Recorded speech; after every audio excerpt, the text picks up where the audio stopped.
What's up everyone, welcome back to the channel. This is Shivam Dwivedi and you are watching Economics Easy है। दोस्तों आज की class में हम करने वाले हैं अपना एक नया चैप्टर और उस चैप्टर का नाम है मनी एंड बैंकिंग। दोस्तों ये चैप्टर जैसा नाम दे रखा है वैसे ही इसका काम है, यानी ये बहुत ही ज्यादा इंटरेस्टिंग चैप्टर है। इसमें पढ़ने में बड़ा मजा आने वाला है क्योंकि इस चैप्टर के अंदर जो टॉपिक्स दे रखे हैं ना वो सारे के सारे प्रैक्टिकल लाइफ से रिलेट खाते हैं। इस वजह से ये चैप्टर बन जाता है बहुत ही ज्यादा इंपॉर्टेंट, इसलिए वीडियो को टिल एंड तक देखना। दोस्तों यहां पर वीडियो को स्टार्ट करने से पहले बताना चाहूंगा कि अनअकैडमी लेकर है फ्री पेपर एनालिसिस। जी हां दोस्तों, इस फ्री पेपर एनालिसिस के अंदर क्या होगा कि 29 नवंबर को पहली बात तो ये होगा, इसके अंदर जो अभी सीए एंटर में जिन लोगों ने अपने एग्जाम्स दिए उसी पेपर को पूरा एनालिसिस करके बताया जाएगा। पूरे 4 सब्जेक्टों का एनालिसिस होगा और ये बताया जाएगा कि वो कौन कौन से सजेस्टेड आंसर्स हैं जिनको अगर आप लिखकर आओगे तो आपके एग्जाम के अंदर 4 चांद लग जाएंगे, यानी मार्क्स अच्छे आएंगे।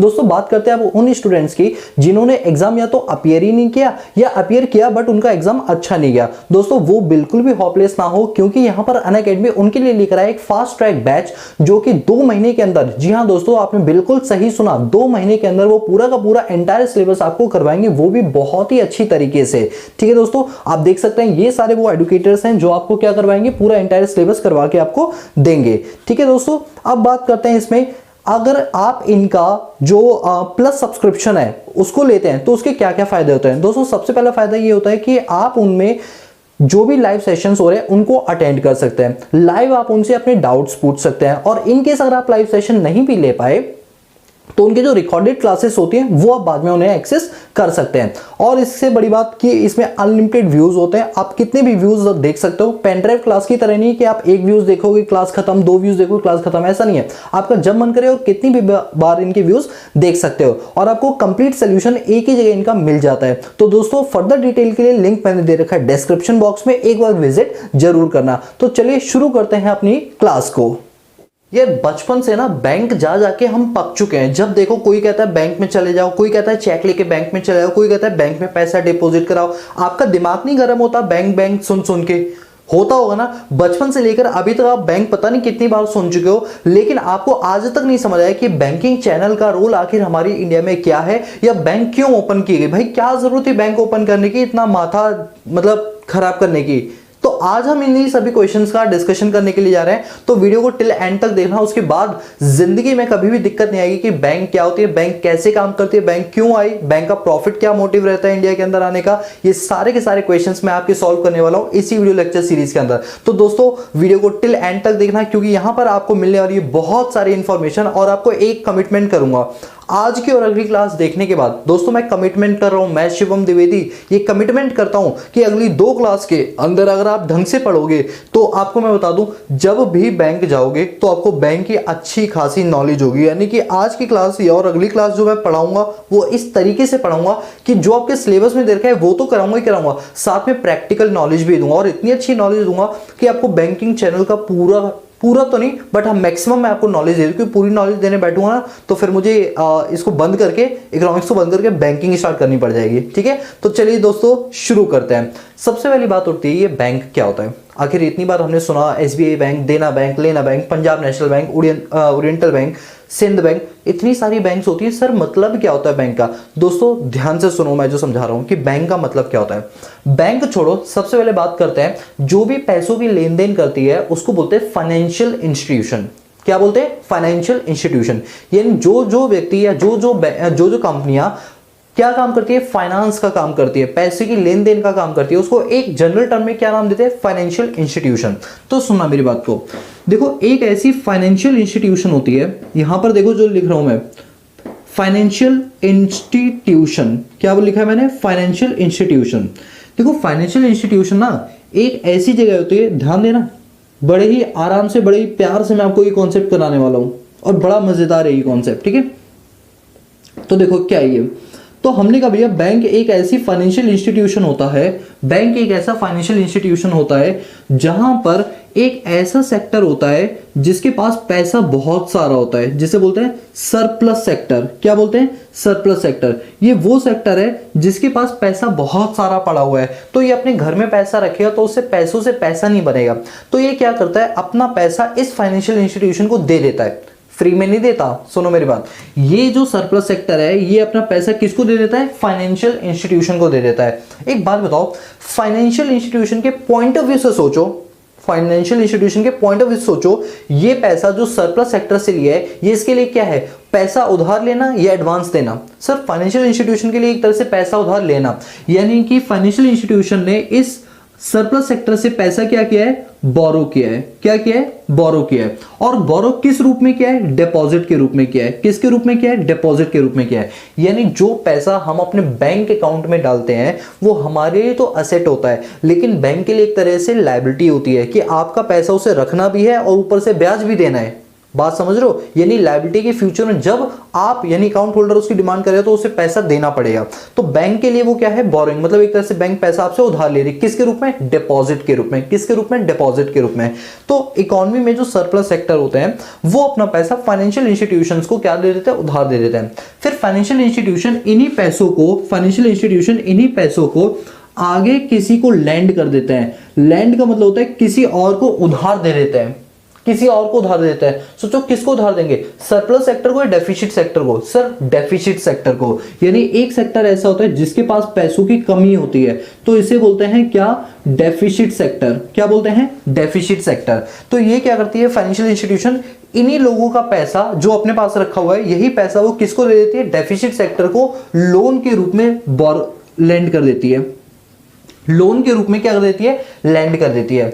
और जब कभी सरप्लस सेक्टर को पैसों की जरूरत पड़ती है तो वो पैसा बैंक से ऑन डिमांड क्या कर लेता है? विड्रॉ कर लेता है। ऑन डिमांड क्या कर लेता है? विड्रॉ कर लेता है, चाहे वो एटीएम से करे या वो चेक से करे, जब कभी इसे जरूरत पड़ जाती है तो। ठीक है, अब एक बात सुनो, बैंक ने ये फाइनेंशियल इंस्टीट्यूशन ने इस बोरोवर से जो पैसा लिया, फाइनेंशियल इंस्टीट्यूशन ने इस सरप्लस सेक्टर से जो पैसा लिया उसके बदले फाइनेंशियल इंस्टीट्यूशन इसे क्या पे करेगा? सर इंटरेस्ट पे करेगा। क्या पे करेगा? इंटरेस्ट पे करेगा। तो फाइनेंशियल सेक्टर के लिए इस इंटरेस्ट को बोलते हैं बोरोइंग रेट। क्या बोलते हैं? बोरोइंग रेट बोलते हैं। यानी जो भी परसेंटेज होगी उसको बोलते हैं बोरोइंग रेट। जैसे आप जानते हो सेविंग अकाउंट पे आपको इंटरेस्ट मिलता है तो वो हमें मिलता है, लेकिन बैंक की तरफ से तो एक खर्चा होता है ना, क्योंकि बैंक ने हमसे एक तरह से पैसा उधार लिया डिपॉजिट के रूप में।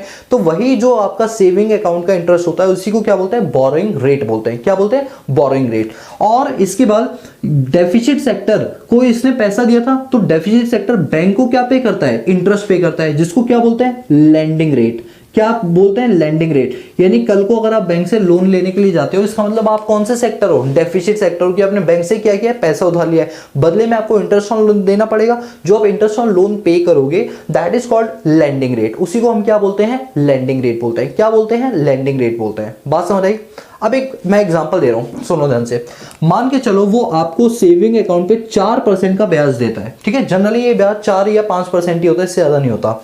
ठीक है, और वो उधार देते टाइम 12% का क्या करता है? उधार लेता है। मतलब इंटरेस्ट लोन जब खुद बैंक लेती है ना तो 12% लेती है, और जब देने की बात आती है तो 4%। तो बीच में 8% मुनाफा किसका हो गया?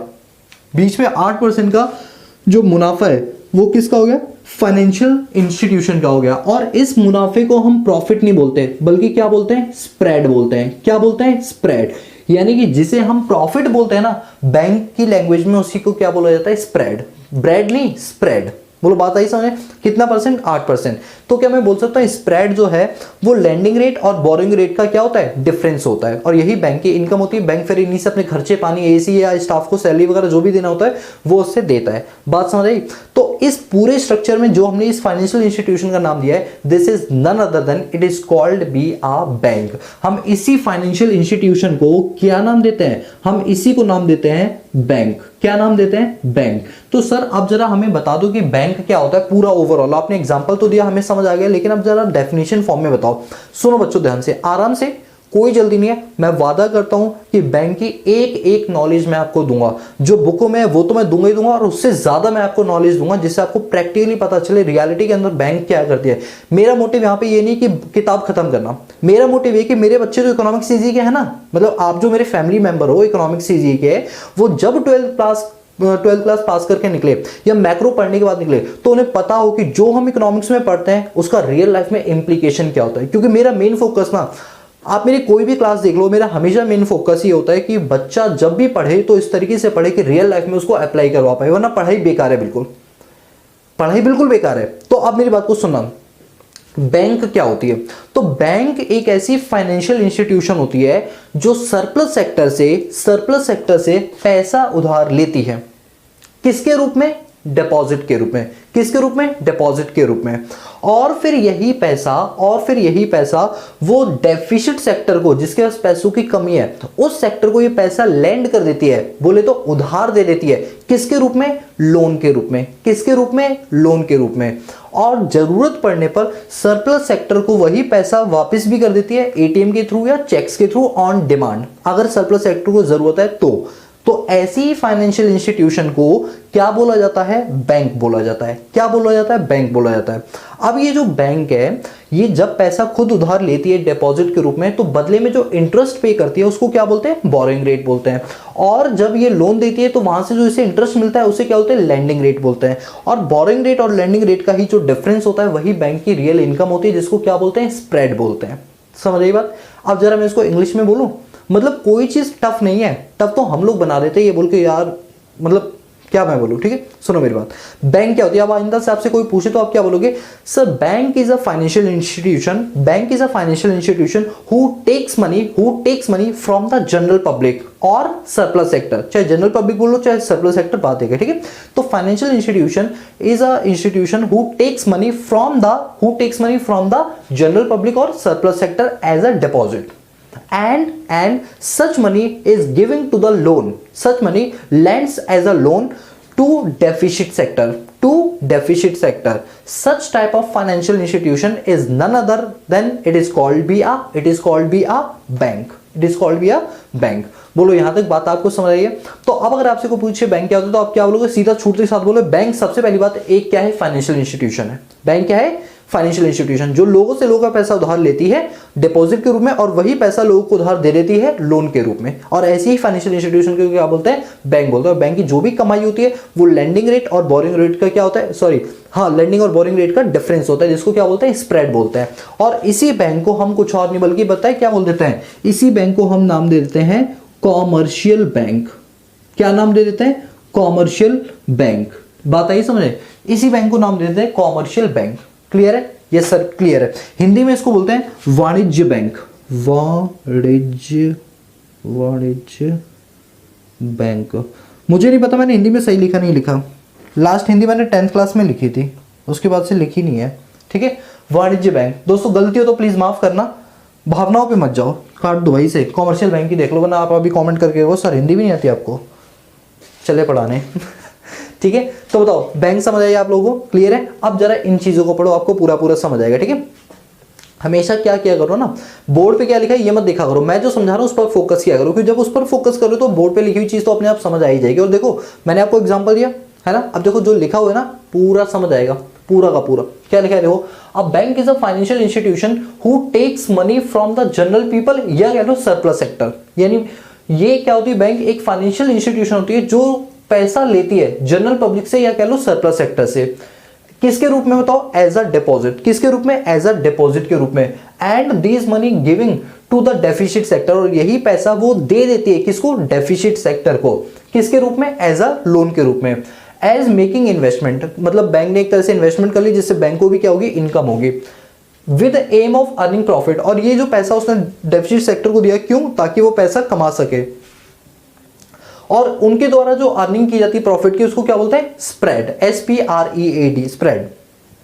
And withdraw money through on demand by cheque, मतलब अगर इस सरप्लस सेक्टर को कल को जरूरत पड़ जाए पैसों की तो वो चेक के थ्रू अपना पैसा क्या कर सकती है? विड्रॉ भी कर सकती है। बोलो समझ आया? क्लियर है ना? कोई दिक्कत यहां तक? नहीं सर, आगे चलो।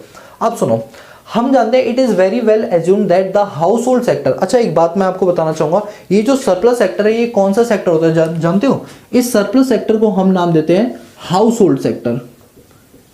हाउस होल्ड सेक्टर मतलब जैसे हम लोग के घर हैं तो हम लोग क्या करते हैं, अपने यहाँ जो भी पैसा आता है वो हम सेविंग अकाउंट में डाल देते हैं। बात समझ रहे हो? और इस डेफिसिट सेक्टर को, ये ज्यादातर डेफिसिट सेक्टर कौन होती है जानते हो? फर्म्स होगी या फिर कोई कंपनियां होती हैं, क्योंकि लोन ज्यादातर फर्म्स या कंपनियां ही लेती हैं। हाँ जनरल पब्लिक भी लेते हैं, बट मेजर जो रोल होता है ना वो फर्म्स और कंपनी का होता है। तभी तो आपने देखा वो नीरव मोदी और विजय माल्या, समझते हो ना? तो उन्होंने हमारे यहाँ पर क्या किया था, बैंकों से उधार लिया था। तो वो क्या थी, एक कंपनी थी, कंपनी बना के उन्होंने लोन लिया, बाद में वही पैसा लेकर 1800 करोड़ का तो विजय माल्या लेकर भाग गया। नीरव मोदी भी अच्छा खासा 1200-1300 करोड़ रुपए लेकर बैंकों से लोन लेकर निकल दिया। ठीक है, खैर हमारा मुद्दा ये नहीं, जस्ट मैं आपको प्रैक्टिकल इंप्लीकेशन दे रहा था कि तो बैंकों के साथ कितना खिलवाड़ होता है हमारे इंडिया में। बाकी अभी मैं धीरे धीरे सारी चीजें खोलूंगा, एक एक की पोल पट्टियां खोलूंगा, याद रखना। आओ इधर, तो लिखा हुआ है it is very well assume that the household sector, house hold का मतलब क्या होता है, सरप्लस सेक्टर, जिसके पास पैसा होता है। ठीक है, it is very well assume that the household sector save a part of its income which is made available to the production sector for the further investment. ये पैराग्राफ पता है क्या बोल रहा है, ये पैराग्राफ ये बोल रहा है कि जो हाउस होल्ड सेक्टर होता है वो अपनी सेविंग्स को मोबिलाइज कर देता है किसकी ओर, प्रोडक्शन सेक्टर की ओर। प्रोडक्शन मतलब फर्म और कंपनी की ओर, किसकी हेल्प से, फाइनेंशियल इंस्टीट्यूशंस की हेल्प से। नेक्स्ट पॉइंट बोलता है commercial bank act as a intermediaries. अब एक बात बताओ, इंटरमीडियरीज का मतलब क्या होता है, मध्यस्थ। ठीक है, मध्यस्थी होता है ना, हाँ। ये डेफिसिट और सरप्लस सेक्टर के बीच की एक कड़ी है। आप एक बात बताओ, कल को आपको कोई प्रॉपर्टी लेनी हो तो क्या खुद सेलर या बायर ढूंढ लोगे, नहीं ढूंढ पाओगे ना, तो बीच में एक मीडिएटर चाहिए। कौन होता है, प्रॉपर्टी डीलर, जिसके लिंक सेलर और बायर दोनों से होता है। तो वही चीज है, डेफिसिट सेक्टर को लोन चाहिए, वो डायरेक्टली इस बंदे के पास नहीं आ सकता, वो इसे जानता ही नहीं है। तो बीच में कौन आ गया, फाइनेंशियल इंस्टीट्यूशन आ गया। इसीलिए कहता है फाइनेंशियल इंस्टीट्यूशन यानी कोई भी कॉमर्शियल बैंक जो होती है वो एक इंटरमीडियरी होती है। क्या होती है, इंटरमीडियरी होती है। तो वही लिखा है commercial bank act as a intermediaries whose main aim function is to collect saving from the household। Commercial bank का मेन काम क्या होता है कि जो हाउस होल्ड सेक्टर है उससे उसकी जो सेविंग्स है उसको कलेक्ट करे and lend it to productive sector. और जो प्रोडक्टिव सेक्टर जिनको लोन की जरूरत है उनको वो क्या कर दे, लैंड कर दे, यानी उधार दे दे। क्या कर दे, उधार दे दे। और ऐसी बैंक को क्या बोलते हैं, कॉमर्शियल बैंक बोलते हैं, या ऐसी फाइनेंशियल इंस्टीट्यूशन को ही क्या बोला जाता है, कॉमर्शियल बैंक। ठीक है, फिर लिखा होता है the difference between landing rate and boring rate is called spread. क्या हमें नहीं पता था। ठीक है, अब बताओ यहां तक कि आप लोगों को बात समझ आई है? यस सर, बिल्कुल समझ आई है। अब आप आगे चलो। अब मैं ना आपको कुछ नॉलेज की बात बताऊं। देखो दोस्तों, एक बात मैं आपसे क्लियर करना चाहता हूं, प्लीज प्लीज प्लीज ये मत सोचो कि आपके बोर्ड के एग्जाम में क्या आता है। जो बोर्ड के एग्जाम में आता है वो कराऊंगा, लेकिन पहले अपना एक अच्छा स्ट्रांग बेस बना लो, क्योंकि जितना अच्छा आपका बेस होगा ना इकोनॉमिक्स, उतनी ही आपके लिए इजी हो जाएगी। भाई इकोनॉमिक्स किसके लिए टफ होती है जानते हो, जो ऊपर ऊपर से पढ़ते हैं और जो इन डेप्थ स्टडी करते हैं ना और उसको प्रैक्टिकल लाइफ से इंप्लीकेशन करके देखते हैं, उन लोगों की इकोनॉमिक्स जिंदगी में कभी भी गलत नहीं हो सकती है और खराब नहीं हो सकती। उनकी इकोनॉमिक्स वाकई बहुत अच्छी है। और जानते हो जितनी चीजें हम पढ़ रहे हैं ये सिर्फ 12th क्लास में नहीं, आगे ग्रेजुएशन, सीए, सीएस, इन सब में बड़ी काम आने वाली है। टेंशन मत लेना, भाई आपके साथ है। ठीक है, आओ इधर। अब मैं आपको एक नॉलेज की बात बताऊं। जैसे हम कॉमर्शियल बैंक की बात करते हैं, जैसे आपके एसबीआई बैंक हो गए, एचडीएफसी बैंक हो गया, आईसीआईसीआई बैंक हो गया, आईडीबीआई बैंक हो गया, ये सारी क्या है, पंजाब नेशनल बैंक हो गया, ये सारी आपकी कौन सी बैंक है, कॉमर्शियल बैंक्स है। और हमारे इंडिया में कई सारी कॉमर्शियल बैंक्स हैं। अब आपके मन में कभी क्वेश्चन आया कि एक बात बताओ, बचपन में ना हम ऐसा सोचते थे कि इंडिया की सबसे पहली बैंक कौन सी होगी, तो बात सही है, मैं भी सोचा करता था। लेकिन आप अगर सोचते हो तो मैं आपको इसका आंसर देने के लिए आ गया हूं। मेरे टाइम पर तो इकोनॉमिक्स चीजें कोई नहीं था ना समझ रहे हो, आपके टाइम में तो मैं हूं, तो मैं आपको हर चीज बताऊंगा। तो हमारी इंडिया की जो फर्स्ट बैंक थी वो 1776 में 1776 में खोली गई थी, जिसका नाम था the Hindustan bank of India, मतलब हिंदुस्तान करके उस बैंक का नाम था। और वो बैंक खुली गई थी 1776 में। तो सर 1776 से पहले क्या कोई इंडिया में बैंक नहीं होती थी? दोस्तों तब राजा महाराजाओं का ट्रेंड चलता था ना, उस टाइम बैंकों का इतना बड़ा क्रेज नहीं था। बैंक का क्रेज कब आया, जब राजा महाराजा का जो कॉन्सेप्ट है वो हटा और ईस्ट इंडिया कंपनी ने हमारी इंडिया पे बागडोर संभालने स्टार्ट किया। आप जानते हो 1947 से पहले 200 साल तक ईस्ट इंडिया कंपनी ने हमारी इंडिया पे राज किया। वैसे मैं ये आपको पढ़ाऊंगा कहां पे, इंडियन इकोनॉमी के अंदर। बट अभी आप थोड़ा सा ये मान के चलो कि जैसे ईस्ट इंडिया कंपनी आई, राजा महाराजाओं का जो कॉन्सेप्ट है उसको बाहर कर दिया ईस्ट इंडिया कंपनी ने, और उन्होंने सिखाया कि किस तरह से सरकारें बनती हैं, किस तरह से रूल किया जाता है किसी कंट्री पर। ये सारी चीजें हमने उनसे सीखी हैं। तो जब उन्होंने हमारे देश पर शासन करना शुरू किया तो उनको जरूरत पड़ी अपने ट्रेड के लिए एक बैंक की, अपने व्यापार को बढ़ाने के लिए उन्हें बैंक की जरूरत पड़ी। तो उन्होंने हमारी इंडिया में एक बैंक खोली और उसकी स्थापना की और उसका नाम क्या रखा, हिंदुस्तान बैंक, 1776 में। लेकिन ये ज्यादा लंबे समय तक चल नहीं पाई। उस टाइम फाइनेंशियल क्राइसिस के चलते कुछ ही टाइम के बाद इस बैंक को लिक्विडेट होना पड़ा। लिक्विडेट का मतलब बैंक बंद करनी पड़ी। जब बैंक बंद करनी पड़ी तो फिर हमने 1786 में, कब, 1786 में एक दूसरी बैंक खोली जिसका नाम था जनरल बैंक। क्या नाम था, जनरल बैंक, वो हमने खोली। उसके बाद से तो फिर लड़ी लग गई बैंकों के खुलने की, समझ रहे हो। वही लिखा हुआ है। फर्स्ट बैंक इन इंडिया कौन सी थी? बैंक ऑफ हिंदुस्तान, जो कि 1770 में खोली गई थी। दूसरी बैंक थी दूसरी बैंक कौन सी थी इंडिया में? जनरल बैंक, जो कि 1786 में खोली गई थी।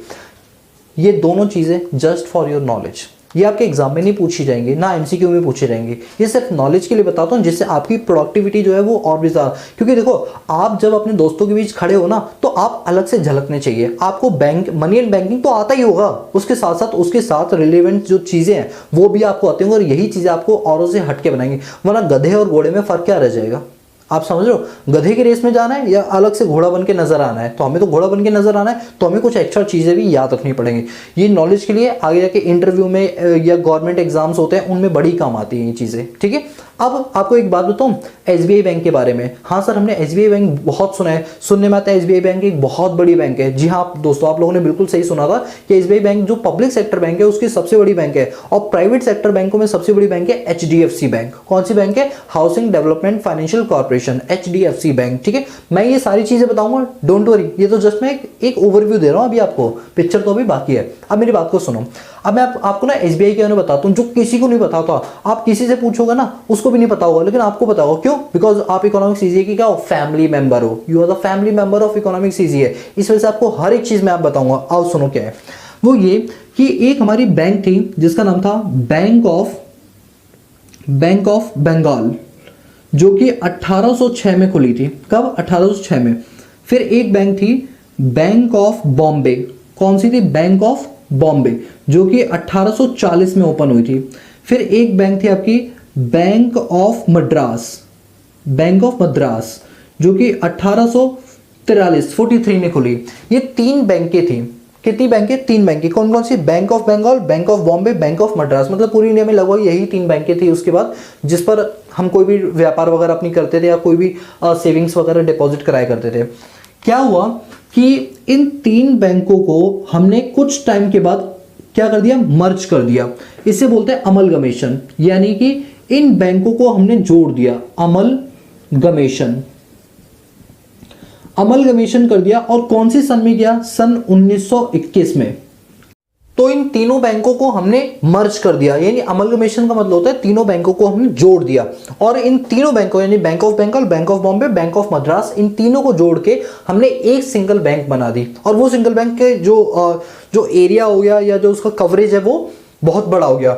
और इस बैंक को हमने नाम दिया इंपीरियल बैंक। क्या नाम दिया बताओ? Imperial bank.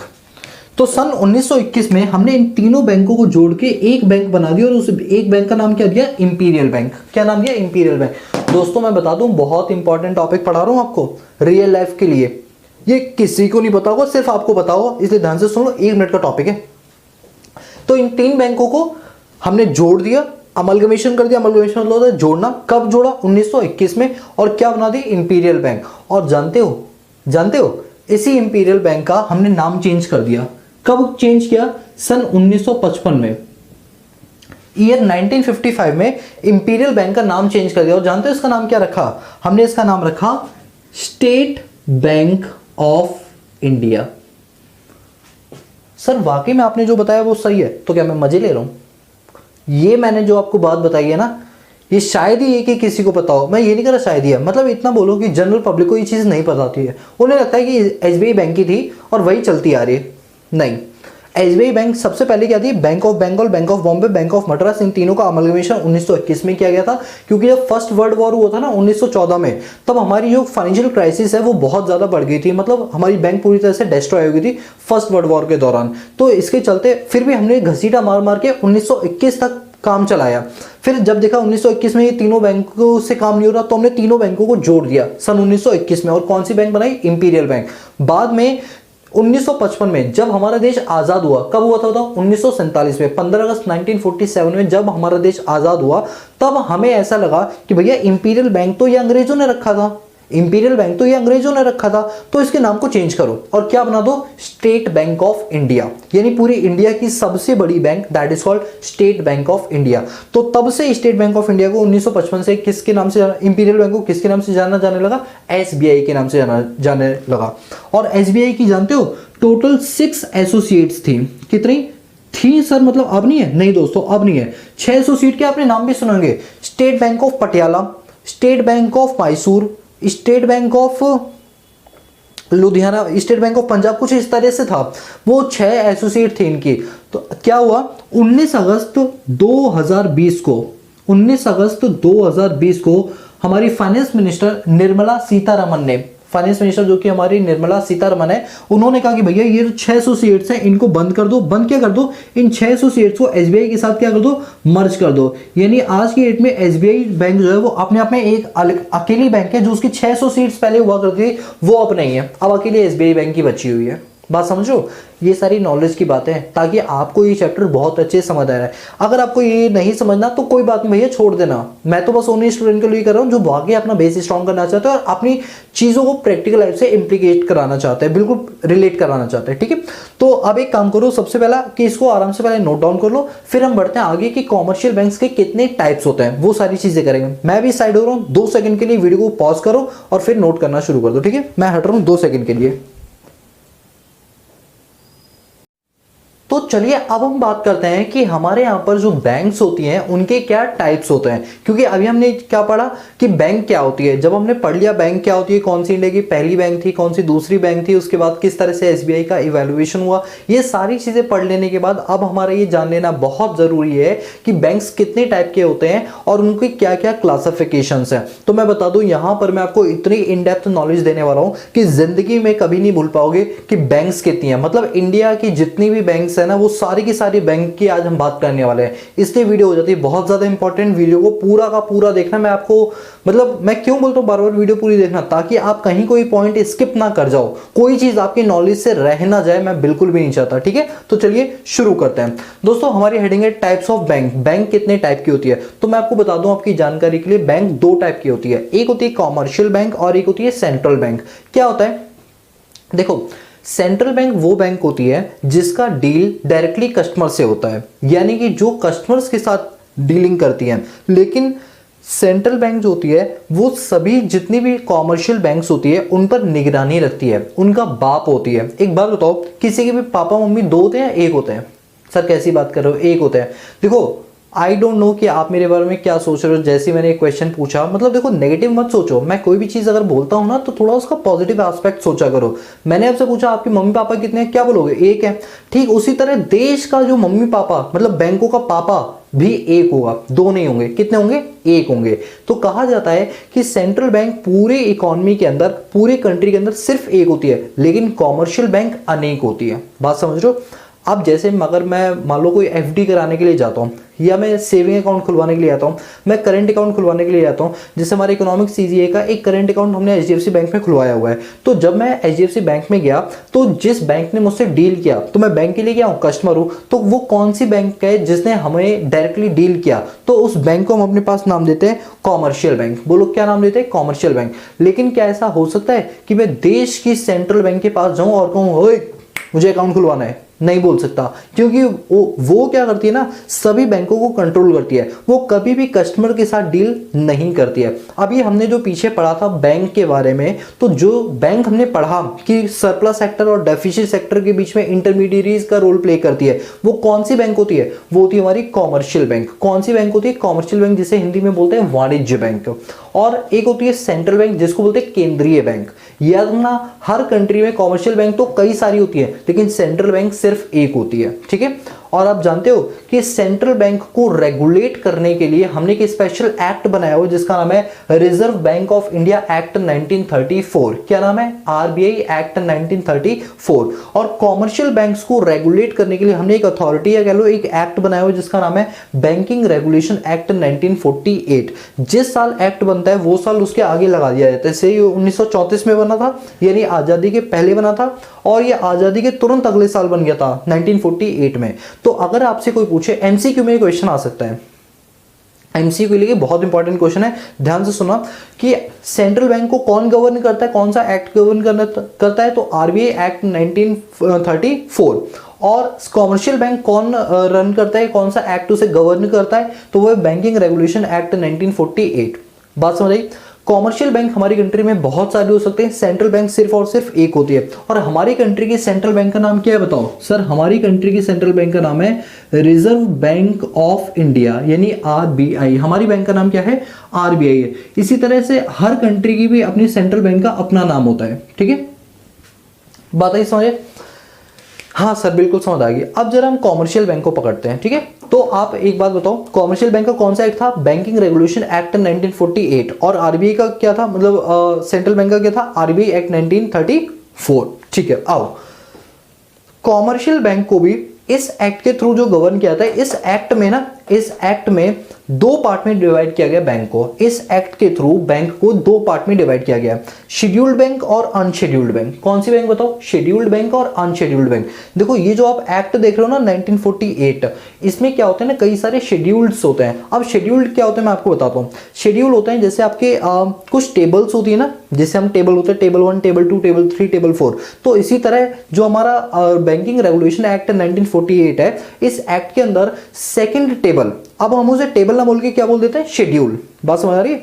तो सेकंड शेड्यूल में कुछ बैंकों के नाम लिखे हुए हैं। इस एक्ट के अंदर कुछ बैंकों के नाम लिखे हुए हैं।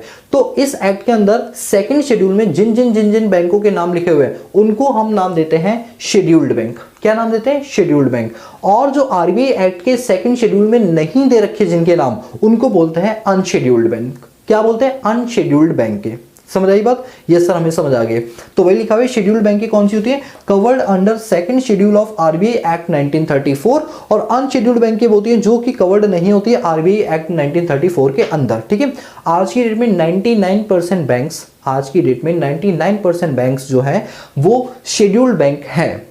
कुछ एक आधी ऐसी बैंक हैं जो अनशेड्यूल्ड बैंक के हैं, लेकिन 2016 तक ना हमारे यहाँ पर 70-30 का रेशियो चलता था। 70 शेड्यूल्ड थी, 30 अनशेड्यूल्ड थी। लेकिन अब 98-99% बैंक के शेड्यूल्ड बैंक है, सिर्फ 1 या 1.5% बैंक की कौन सी है? अनशेड्यूल्ड बैंक है। बोलो क्लियर हुआ?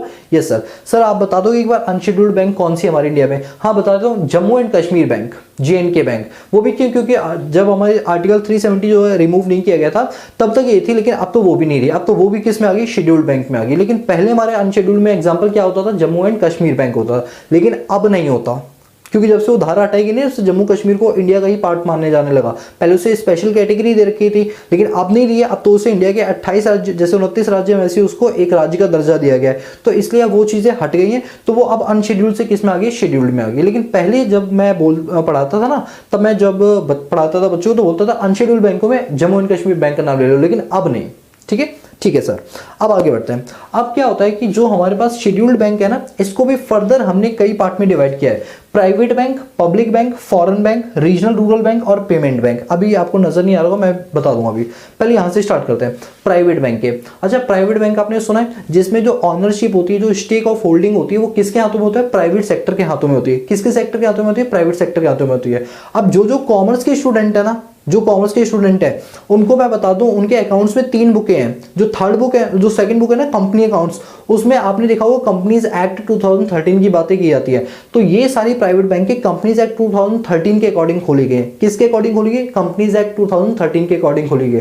दोस्तों, जिस तरह से मैं आपको ये बैंकिंग पूरी इकोनॉमिक्स डिटेल में पढ़ा रहा हूं ना, ठीक इसी तरह से मैं अकाउंटेंसी भी पढ़ाता हूं। 11th क्लास और 12th क्लास की डिटेल्ड डिस्कशन इसी तरह से दी ताकि बच्चा अकाउंट्स में कभी भी दिक्कत ना करे। तो अगर आप लोग इंटरेस्टेड है हमारे उस कोर्स को बाय करने में, जो कि एक नॉमिनल फीस पर दी गई क्लासेस, और एंटायर क्लासेस एक छोटी सी फीस के ऊपर है, तो आप विजिट कर सकते हैं हमारी मोबाइल एप्लीकेशन इकोनॉमिक्स ईजी को डाउनलोड करके। स्टोर का ऑप्शन आएगा, आप उस पर क्लिक करो और देख लो 11th क्लास चाहिए या 12th क्लास, और आप उसको जल्दी से बाय कर लो, क्योंकि अभी ऑफर चल रहा है। तो आपको कम प्राइस पे सारी की सारी क्लासेस मिल जाएंगे। बाकी आपकी अपनी मर्जी है। आ जाओ बैक टू द टॉपिक। तो मैं बात करता प्राइवेट बैंक की। तो मैंने कहा था कॉमर्स वाले ध्यान से सुना, प्राइवेट बैंक की कौन सी बैंक होती है? जो कंपनीज एक्ट 2013 के अंदर क्या होती है? रजिस्टर्ड होती है। हमारे यहाँ पर इंडिया में जो प्राइवेट बैंक है, मैंने सबके नाम लिख दिए, मैंने सबके नाम लिख दिया आपकी नॉलेज के लिए, ठीक है। आप लोग भी नोट डाउन कर लेना। जैसे हमारे पास टोटल 21 बैंक हैं। अभी आपको ना नीचे का पोर्शन 2-3 बैंकों का नजर नहीं आ रहा होगा, मैं डिक्टेट कर दूंगा, आप नोट डाउन कर लेना। जैसे हमारे पास एक्सिस बैंक है, बंधन बैंक है, CSB बैंक है, City Union Bank, CSB Bank, City Union Bank, DCB Bank, Dhan Lakshmi Bank, Federal Bank, HDFC Bank, ICICI Bank, IDBI Bank, IDBI, First Bank, IndusInd Bank, J&K Bank, Nainital Bank, Kotak Mahindra Bank, RBL Bank, South Indian Bank, Tamil Nadu Bank और Yes Bank. ये total 21 bank हैं जो हमारे यहाँ पर private sector के bank है। Sir हमारे यहाँ तो बैंक तो कई सारी है दोस्तों, वो ब्रांचेज होती हैं। जैसे यस बैंक की 50 ब्रांच है, 50,000 ब्रांच है, वो एक अलग चीज है। लेकिन ओवरऑल प्राइवेट सेक्टर में कितनी बैंक है? 21 बैंक है। मैंने पूरे नाम बता दिए, नीचे के नाम आपको नजर नहीं आ रहा हो, मैं डिक्टेट कर देता हूँ। 17 तक तो आपको नजर आ रहा होगा, कोटक महिंद्रा बैंक। उसके बाद है RBL बैंक। कौन सी बैंक? RBL bank. फिर आपकी साउथ इंडियन बैंक। कौन सी बैंक? South Indian bank. फिर आपकी तमिलनाडु बैंक, तमिलनाडु बैंक। फिर आपकी यस बैंक। तो इस तरीके से प्राइवेट बैंक कितनी होगी? 21 बैंक हो गई। ठीक है सर। प्राइवेट बैंक वो होती है जिसमें जो स्टेक होल्डिंग होती है वो प्राइवेट लोगों के हाथों में होती है, प्राइवेट सेक्टर के हाथों में होती है। ठीक है।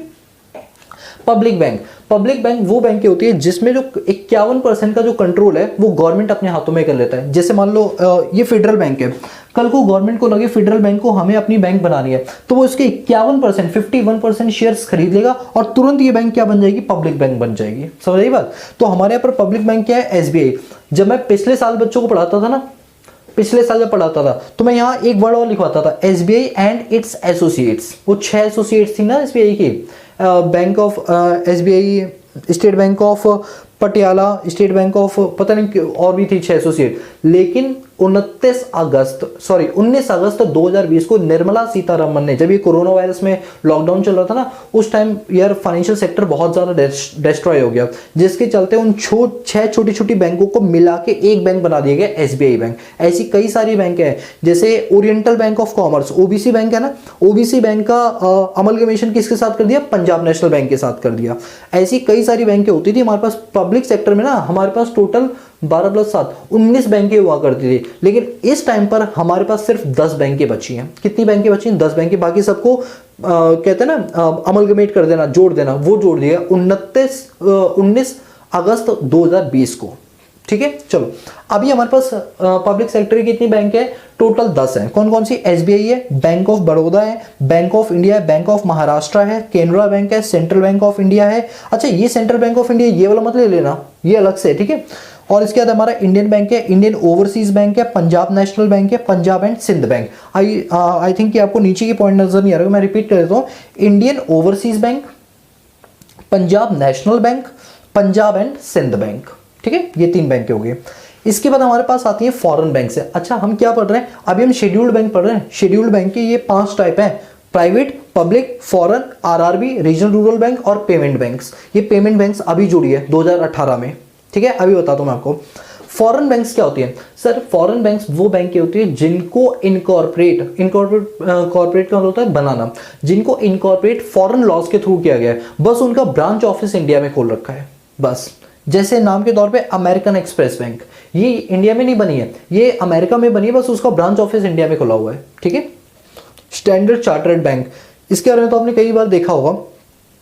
स्टैंडर्ड चार्टर्ड बैंक ये क्या है? फॉरेन बैंक्स है। ठीक है। अब बात करते हैं रीजनल रूरल बैंक की, शॉर्ट में से RRBs बोलते हैं। ठीक है। रीजनल रूरल बैंक क्या होती है कि ग्रामीण इलाकों में ना जो रूरल एरियाज होते हैं उनको डेवलप करने के लिए, उनको फाइनेंशियली हेल्प करने के लिए उस पर्टिकुलर एरिया में ही, उस पर्टिकुलर रूरल एरिया में ही वो बैंक खोली जाती हैं। तो अब क्या होगी ना कि SBI बैंक बोली भाई मैं क्यों वहां पर जाऊंगी, जब कस्टमर हमारे किसान लोग होंगे जो हमारा लोन दे नहीं पाएंगे, ले नहीं पाएंगे, कुछ भी है। तो ये बैंक कभी भी ऐसी जगहों पर नहीं जाती हैं। तो इन जगहों पर जाने के लिए हमने स्पेशल बैंक खोली जिसको बोलते हैं सहकारी, मतलब ग्रामीण बैंक है, रीजनल रूरल बैंक्स। ठीक है। तो इनमें जैसे हमारी जो जैसे ग्रामीण बैंक है ना, कई सारे, जैसे बिहार हो गया, तेलंगाना हो गया, यूपी हो गया, झारखंड हो गया, इन जगहों पर इन बैंक्स का ज्यादा प्रकोप है। दिल्ली में नहीं है RRB, क्यों? दिल्ली में कोई ग्रामीण इलाका नहीं है, इस वजह से। ठीक है। तो अब जो हमारी पहली RRB थी ना, वो कौन सी थी? प्रथमा बैंक। प्रथमा बैंक सबसे पहली RRB थी जो 2 अक्टूबर 1975 में खुली थी। और इसको किसने खोली थी? सिंडिकेट बैंक ने खोली थी। जो इसको स्पॉन्सरशिप दी थी वो किसने दी थी? सिंडिकेट बैंक ने दी थी। सिंडिकेट बैंक ने कहा था कि हम तो नहीं जा सकते, बट अपनी एक नई यूनिट बना के गांव में भेज देते हैं। और वो कौन सी बैंक थी? प्रथमा बैंक। कौन सी बैंक थी? प्रथमा बैंक। कब ओपन हुई थी? 2 अक्टूबर 1975। ठीक है। It's just for your knowledge, आपको याद नहीं करना, आपकी नॉलेज के लिए है। क्योंकि कई बार ये वीडियोस 12th के ही बच्चे नहीं बल्कि कई ऐसे भी स्टूडेंट देख रहे होते हैं, मेरे पास कई मैसेजेस आते हैं जो बैंक पीओ के एग्जाम की तैयारी कर रहे होते हैं, तो उनको ये वीडियोस पसंद आती है, तो वो अपनी नॉलेज को बढ़ाने के लिए पढ़ते हैं, तो उनके लिए तो बहुत फायदेमंद है। और जो 12th क्लास के बच्चे जो मैक्रो पढ़ रहे हैं, 11th क्लास के जो मैक्रो पढ़ रहे हैं, उनको बता दूं उनके लिए भी इंपॉर्टेंट है। क्यों? क्योंकि रियल लाइफ के अंदर कई बार इनसे क्वेश्चंस पूछे जाते हैं और आपको पता होना चाहिए। आप 12th क्लास में हो तो आपको पता होना चाहिए, कल को बैंक के बारे में आपको कोई बंदा बोल दे तो एटलीस्ट आप उसको ऐसी झाड़ लगाओ कि वो अगली बार सबसे क्वेश्चन ही ना पूछो। और झाड़ कब लगाओ? जब आपको खुद को पता होगा। ठीक है, अब क्या हुआ, 2018 से एक नई बैंक और आ गई, पेमेंट बैंक। शेड्यूल्ड बैंक में एक बैंक और जोड़ दी गई, पेमेंट बैंक के। पेमेंट बैंक के अंदर क्या होता है ना कि जितनी भी ऑनलाइन पोर्टल्स होते हैं, जैसे ऑनलाइन तरीके होते हैं, रेजर पे हो गया आपका, पेटीएम हो गया, अमेजॉन पे हो गया आपका, 197 हो गया, ये जितनी वेबसाइट्स हैं जो ऑनलाइन प्लेटफॉर्म देती हैं आपको, तो इनके लिए क्या कहा गया, इनके लिए शेड्यूल्ड बैंक में एक अलग जगह दी गई और नाम दिया गया उनको पेमेंट बैंक है। क्योंकि इन बैंकों का काम सिर्फ पेमेंट लेना और देना होता है। ठीक है, आजकल पेटीएम तो वो भी काम करने लगा कि आप अपना बैंक में जैसे अकाउंट खुलवाते हो वैसे पेटीएम में भी अपना अकाउंट खुलवा सकते हो। तो वो किस में कवर होगा? पेमेंट बैंक में। क्योंकि जो पेटीएम हो गया या जो आपका अमेजॉन पे हो गया, ये सब कोई पब्लिक या प्राइवेट बैंक नहीं है, इनकी कोई ब्रांच आपको नजर नहीं आएगी कहीं भी, ये सिर्फ इलेक्ट्रॉनिक वे में नजर आती है। इलेक्ट्रॉनिक मीडिया प्लेयर है ये सिर्फ, और कुछ भी नहीं है। ये फिजिकली कहीं प्रेजेंट नहीं होते। कभी देखा पेटीएम बैंक लिखा हुआ बोर्ड पे? नहीं देखा ना। ये सिर्फ पेमेंट बैंक्स है, इस वजह से हमने इसको ना तो पब्लिक या प्राइवेट कहीं भी कवर नहीं किया, इसके लिए अलग से हेड बना दिया पेमेंट बैंक। बात समझ आई? तो अब मैं पूरी कहानी की सारांश यानी समरी बता देता हूँ। हमने पढ़ा types of bank. Types of bank कितने टाइप के होते हैं? पहली बात तो बैंक क्या होता है एक बार बताओ, रिवाइज करवा देता हूं। बैंक क्या होती है? बैंक एक ऐसी फाइनेंशियल इंस्टीट्यूशन होती है जो सरप्लस सेक्टर से पैसा लेती है उधार के रूप में और वही पैसा डेफिसिट सेक्टर उधार के रूप में दे देती है। जिसको उधार देती है उससे जो इंटरेस्ट मिलता है उससे बोलते हैं लैंडिंग रेट, और जिससे पैसा लेता है डिपॉजिट के रूप में उसको जब पैसा देती है तो उसको बोलते हैं बोरोइंग रेट। इन दोनों के बीच का जो डिफरेंस होता है वो होती है बैंक की प्रॉफिट, जिसे बोलते हैं स्प्रेड। और ऐसी ही फाइनेंशियल इंस्टीट्यूशन जो ये सारे काम कर रही होती है वो कहलाती है बैंक। क्या कहलाती है? बैंक।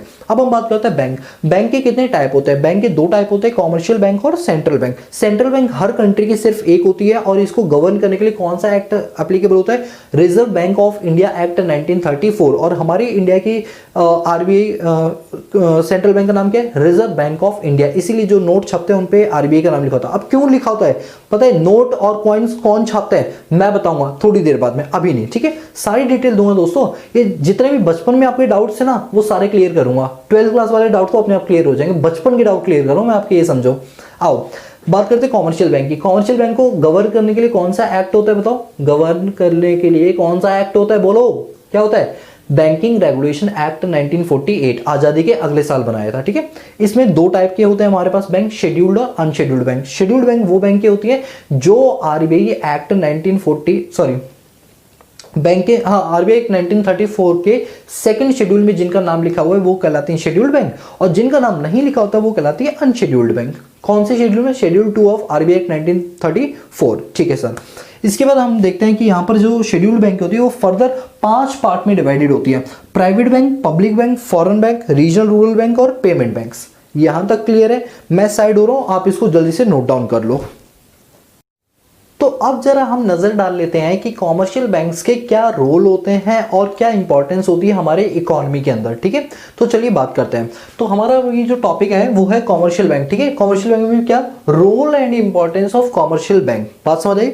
अब एक बात तो इतना सब कुछ पढ़ लेने के बाद आपको ये तो समझ आ गया होगा कि कॉमर्शियल बैंक, देखो फंक्शंस क्या होते हैं कॉमर्शियल बैंक के वो अभी हम इसके बाद पढ़ेंगे, लेकिन फंक्शन पढ़ने से पहले आपको रोल तो क्लियर ही हो गया होगा कि क्या होता है। जैसे सबसे पहला रूल है accelerating the rate of capital formation. पैसों से पैसा बनाना कौन सिखाता है? कौन सिखाता है बताओ? कॉमर्शियल बैंक सिखाता है। बैंक्स कहती है अपना पैसा लेकर आओ, हम तुम्हें इंटरेस्ट देंगे, एफडी खुलवाओ, हम तुम्हें ज्यादा इंटरेस्ट देंगे, रिकरिंग डिपॉजिट कराओ, हम और ज्यादा इंटरेस्ट देंगे। इस तरह से वो लोगों को लुभाता है ताकि उनके पैसों से पैसा बनाया जा सके। तो वो क्या करता है? एस्केलरेट करता है हमारी इकोनॉमी में कैपिटल फॉर्मेशन के लिए। Number 2, provision of finance and credit. कल को अगर आपको पैसों की जरूरत हो, चाहे वो हाउस, जैसे मुझे घर बनवाना है, घर के लिए पैसों की जरूरत है, कहां से आएगा? बैंक से लोन ले लो।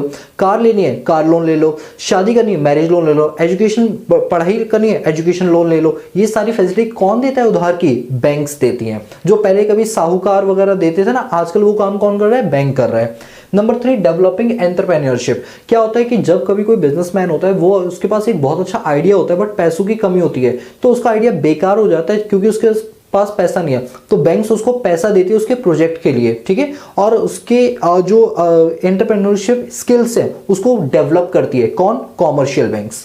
इसके बाद प्रमोटिंग बैलेंस्ड रीजनल डेवलपमेंट। ऐसा नहीं है कि सिर्फ और सिर्फ कॉमर्शियल बैंक जो है वो बड़ी बड़ी अमीर ज़ादों के लिए खुला है, नहीं, हम जैसे लोगों के लिए भी खुला है, एक आम इंसान के लिए, ताकि हम भी क्या बन सके, उस लेवल का स्टैंडर्ड मेंटेन कर पाए। तो जो बैंक्स है ना कॉमर्शियल बैंक, वो हर जगह क्या कर रही है, इनइक्वालिटी नहीं बल्कि इक्वालिटी फैला रही है, बैलेंस ग्रोथ कर रही है हर जगह। इसके बाद है हेल्प टू कंज्यूमर्स। जी हाँ, बिल्कुल बात सच है कि कल को अगर मुझे कॉलेज में फीस जमा करानी है तो मुझे ड्राफ्ट बनवाना पड़ेगा, वो कौन बना के देगा? बैंक बना के देगी। कल को मुझे एनओसी बनवानी है, कौन बना के देगा? बैंक बना के देगा। यानी कल को कोई भी काम होगा वो सब बैंक करेगा। वैसे हम ये सारी चीजें पढ़ेंगे भी। इसके बाद हमारा जो अगला टॉपिक है ना वो यही है, फंक्शंस ऑफ कॉमर्शियल बैंक, उसमें हम पढ़ेंगे। फिर हमारा promote saving habits of the people. हाँ, ये बात सच है कि लोगों के अंदर ये प्रमोट करती है, उसको प्रोत्साहन देती है कि आप अपनी सेविंग्स को घर पे मत रखो या खर्च मत करो, सेविंग्स को सेव करो और क्या करो, हमारे पास जमा करो ताकि हम उसको पैसों से पैसा बनाए। और आप जानते हो इंडिया एक ऐसी कंट्री है जो आपका पैसा अपने पास सुरक्षित भी रखती है और बदले में आपको कुछ पैसा एक्स्ट्रा भी देती है। वरना बाकी बैंक पता है क्या बोलती है, बाकी कंट्रीज की जो बैंक है वो ये बोलती है कि तुम अपना पैसा हमें दो और उल्टा पैसा और हमें दो पैसा रखने के लिए, मतलब हम तुम्हारा पैसा तुम्हारे अकाउंट में सुरक्षित रख रहे हैं, इस बात का तुम हमें रेंट दो। और हम लोग क्या करते हैं, हमारी बैंक क्या करती है कि वो अपना पैसा भी रखवाती है और बदले में इंटरेस्ट भी देती है। भाई देख लो इतनी अच्छी बैंक है हमारी। इसके बाद है smoothening of trade and commerce. अब एक बात बताओ, मैं कल ना मार्केट में गया और मुझे डोसा पसंद आया, ठीक है, कौन सा? मसाला डोसा। अब जब मसाला डोसा खाने के लिए गया तो मैंने उसको बोला भैया पेटीएम है? बोलता नहीं है। मैंने कहा भीम कुछ तो होगा, रुपए पे वगैरह कुछ तो होगा? बोला नहीं है। तो मैंने कहा भाई ऐसा है, ये मैंने अभी खाया नहीं है और ले जा इसे, मुझे नहीं चाहिए, क्योंकि मेरे पास कैश नहीं है, मेरे पास ऑनलाइन करेंसी है, तो मैं एक्सेप्ट नहीं करते हो। तो बताओ अगर उसके पास बैंकिंग चैनल होता तो क्या उसकी पेमेंट रुक जाती? अब ये बताओ, ये जो पे और ये मैं भीम पे वगैरह की बात कर रहा हूँ या पेटीएम की बात कर रहा हूँ, ये किस में आती है? पेमेंट बैंक्स में आती है। तो अगर उसके पास पेमेंट्स बैंक होती तो क्या उसका ग्राहक जाता? नहीं जाता, लेकिन उसका ग्राहक चला गया, क्योंकि ग्राहक के पास वैसे करेंसी नहीं थी, ऑनलाइन करेंसी थी, बट क्योंकि उसके पास स्कैनर नहीं था, कोई भी चीज ऐसी नहीं थी या अकाउंट नहीं था, तो उसका ग्राहक क्या हुआ? चला गया। तो कहीं ना कहीं ये जो बैंक्स होती हैं ये आपको क्या करती है, आपके ग्राहकों को आपसे जोड़ने का काम करती है। आप बात समझ रहे हो? क्या आप ऐसी दुकान पर जाओगे जहां स्कैनर वगैरह ना लगा और आपके पास कैश ना हो? नहीं जाओगे। तो उसकी सेल चलेगी? हाँ चलेगी। तो बैंक से आती है, स्मूथनिंग करती है ट्रेड, व्यापार को और कॉमर्स को स्मूथ करती है, ठीक है। मुझे कोई भी चीज खरीदनी है अमेजोन से, मैं तुरंत पे करूंगा तो अगले दिन मेरे घर पे आ जाएगा। व्यापार क्या हो गया? इजी हो गया। इसके बाद है जनरेट एम्प्लॉयमेंट अपॉर्चुनिटी। जी हाँ, ये बात सच है, बैंक्स इतने सारे काम करती है। अभी हम पढ़ेंगे फंक्शंस ऑफ बैंक, उसमें देखेंगे फंक्शन इतने सारे होते हैं ना बैंक के कि क्रेडिट कार्ड के लिए अप्लाई कर दो, सर आप हमारे यहाँ से लोन ले लो, सर ये कर दो वो कर दो। इस चीज़ के लिए क्या चाहिए? हमारे पास मैन पावर चाहिए। मैन पावर मतलब एम्प्लॉयमेंट बढ़ेगी। यानी बैंक्स इतनी सारी हमारे देश में खुलती चली जा रही है ना, जिसके चलते हमें क्या हो रही है? एम्प्लॉयमेंट की सुविधाएं मिलती जा रही है। So guys these are the role and importance of commercial bank in India. बोलो ये बात आपको समझ आई? तो ये सारा टॉपिक तो हम कर चुके थे और ऊपर से हमने ये वाला टॉपिक भी अपने पास कंप्लीट कर लिया। मैं साइड होता हूँ, आप इसको नोट डाउन करो, फिर हम अपने पास मूव ऑन करेंगे अपने अगले टॉपिक के, जिसका नाम बताओ क्या है? Functions of commercial bank. मैं पहले आप नोट डाउन कर लो, मैं साइड हो जाता हूँ, ये लो आराम से नोट डाउन कर लो। तो दोस्तों अब हम बात करते हैं कि कॉमर्शियल बैंक के क्या क्या फंक्शंस होते हैं, यानी वो क्या क्या काम करती है commercial banks day to day life के अंदर। दोस्तों ये वाला जो पार्ट है ना, this is most important part, क्योंकि अगर आपको बैंकिंग सीखनी है और आपको यही नहीं आता तो समझो कुछ भी नहीं आता। मैं आपको बता दूं, जब आप बचपन में छोटे छोटे बच्चे हुआ करते थे ना, बैंक जाते थे मम्मी पापा के साथ, तो वहां पर कई सारे काम हो रहे होते हैं। दोस्तों आज अगले 20 मिनट में मैं आपको यही बताने वाला हूँ बैंक के अंदर क्या क्या काम होता है और कैसे वो काम होते हैं। यानी आज आपको एक मतलब एग्जाम छोड़ो बट प्रैक्टिकल नॉलेज आपको बहुत सारी होने वाली है, इसलिए जम के बैठ जाओ और शुरू करते हैं। दोस्तों अगर हम बात करें फंक्शंस ऑफ कॉमर्शियल बैंक की, कॉमर्शियल बैंक की क्या फंक्शन होता है, हमने क्या किया ना, इस चीज को 4 पार्ट में डिवाइड किया है। कितने पार्ट में? 4 पार्ट में। सबसे पहला पार्ट है प्राइमरी फंक्शन। प्राइमरी फंक्शन जो ज्यादातर बैंक के बिल्कुल करती हैं, ठीक है। दूसरा पार्ट हमने रखा है एजेंसी फंक्शंस। तीसरा पार्ट हमने रखा है जनरल यूटिलिटी फंक्शन। चौथा पार्ट हमने रखा है अदर फंक्शंस। तो बताओ कितने फंक्शंस हो गए? मेन जो है 4। पहला प्राइमरी फंक्शन, दूसरा एजेंसी फंक्शन, तीसरा जर्नल यूटिलिटी फंक्शन और चौथा अदर फंक्शन। अब इन चारों के सब डिविजन्स हैं। तो चलिए शुरू करते हैं सबसे पहले प्राइमरी फंक्शन से। देखो दोस्तों बैंक के बारे में अगर आप अपने दादाजी नाना जी या जो भी हैं उनसे भी पूछोगे ना, या छोटे छोटे घर में बच्चे भी होंगे ना, उनसे भी पूछोगे, प्राइमरी वाले तो वही बता देंगे। बाकी सब थोड़े से चलो हम लोग ही बता पाएंगे क्योंकि हमने ज़्यादा इन डेप्थ में स्टडी की हुई है इस वजह से। तो चलिए शुरू करते हैं। प्राइमरी फंक्शन में सबसे पहला काम होता है एक्सेप्टेंस ऑफ डिपॉजिट। जी हाँ दोस्तों, ये बिल्कुल सच है कि कॉमर्शियल बैंक पब्लिक से यानी सरप्लस सेक्टर से पैसा लेती है, किसके रूप में? डिपॉजिट के रूप में। अब जब बैंकें पैसा लेती है ना डिपॉजिट के रूप में, तो चार टाइप होते हैं। सबसे पहला होता है सेविंग अकाउंट। सेविंग अकाउंट का मतलब क्या होता है? इसमें कुछ लिमिटेशंस होती हैं। जैसे जनरली क्या होता है, आप पूरे साल में 1 लाख की ट्रांजेक्शन करते हो, 5 लाख तक ही कर सकते हो, ये इसमें एक लिमिट होती है। इसमें जो रेट ऑफ इंटरेस्ट मिलता है वो जनरली 3, 4 या 5% का ही मिलता है, ठीक है, सेविंग अकाउंट के अंदर। बट ये होता है इसमें आप एक दिन के अंदर सिर्फ 49,999 रुपीज ही विड्रॉ कर सकते हो, और डिपॉजिट भी अगर आप कराना चाहो तो 49,999 ही करवा सकते हो। और अगर आप 50,000 से ज्यादा का डिपॉजिट करवाओगे तो आपका पैन कार्ड की कॉपी लग जाएगी। तो ऐसे अकाउंट को बोलते हैं सेविंग अकाउंट।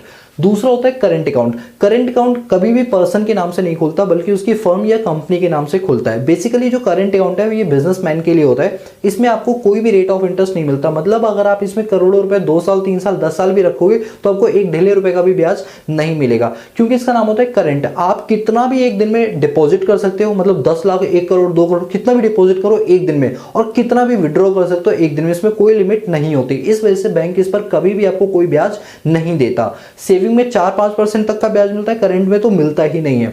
तीसरा होता है रिकरिंग अकाउंट। रिकरिंग का मतलब क्या होता है? बार बार बार बार, मतलब कि बार बार अगर आप डिपॉजिट करवाते हो पैसा, आप क्या करो, आप बैंक में जाओ, एक फॉर्म भरो रिकरिंग अकाउंट का, और बैंक को बोलो देखो भाई मैं चाहता हूं कि मेरी, लेट सपोज मेरी सैलरी है 1 लाख रुपए। क्या होता है कि अगर मैं अकाउंट नहीं खुलवाता हूं तो मेरे पूरे 1 लाख रुपए खर्च हो जाते हैं। तो मैं अपने ऊपर एक बाउंडेशन रख रहा हूं। मैंने बैंक में फॉर्म भरा और मैंने अपनी सुविधा के अनुसार बैंक को लिख कर दिया 30,000 रुपए महीना। कितने भी लिख सकते हो, 2 रुपए, 10 रुपए, 50 रुपए, 1000, 2000, जितना भी हो। मैं अपने एग्जाम्पल में बात करता हूं कि अगर मैं 1 लाख रुपए कमाता हूं, उसमें से 30,000 रुपए मैंने बैंक को बोल दिया कि मैं तुम्हें हर महीने डिपॉजिट करवा दूंगा 10 तारीख तक। अगर मैंने 10 के बाद डिपॉजिट कराया या नहीं कराया तो आप मेरे ऊपर पेनल्टी यानी चार्जेस काट लेना। तो अब वो चार्जेस काटेगा, इस डर से मैं हर महीने डिपॉजिट कराऊंगा और मेरी सेविंग्स की जो लत है ना वो अच्छी हो जाएगी, यानी लग जाएगी, तो मेरी सेविंग्स अच्छी खासी हो जाएगी। तो बैंक कहते हैं अगर आप नॉर्मल सेविंग अकाउंट खुलवाओगे तो उसमें तो आपका जब मन करे आप डिपॉजिट करा सकते हो, साल, 2 साल, 2 महीने, 3 महीने। बट रिकरिंग में तो आपको हर महीने डिपॉजिट कराना पड़ेगा। तो इसका रेट ऑफ इंटरेस्ट जो होता है वो सेविंग अकाउंट के अकॉर्डिंगली थोड़ा सा ज्यादा होता है, 1-2%। क्या होता है? ज्यादा होता है। और क्योंकि इसमें आपके ऊपर एक बाउंडेशन होती है, एक लिमिट होती है कि आपको इस दिन तक ये हर महीने के हिसाब से डिपॉजिट करना ही करना है, जो लिमिट आप खुद बनाते हो। मैं खुद बताऊंगा 5,000, 2,000, 1 लाख, 2 लाख, जो भी है वो लिमिट मैं ही डिसाइड करूंगा, और हर महीने ही वो डिपॉजिट कराना पड़ता है। और ऐसे अकाउंट को बोलते हैं रिकरिंग अकाउंट। क्या बोलते हैं? Recurring account. फिर होता है एफडी अकाउंट। एफडी आपने सुना, आपके घरों में भी कहा जाता है एफडी हमने तुड़वा ली, बनवा ली, कुछ। क्या होता है वो सुनो। एफडी का मतलब होता है, बैंक ये बोलती है कि आप एक काम करो, बार बार मत डिपॉजिट करो। अगर आप चाहो तो एक बार एक मुश्त पैसा दे दो और 1-2 साल के लिए अपना पैसा ब्लॉक कर दो, मतलब उससे पैसा विड्रॉ नहीं कर सकते हो।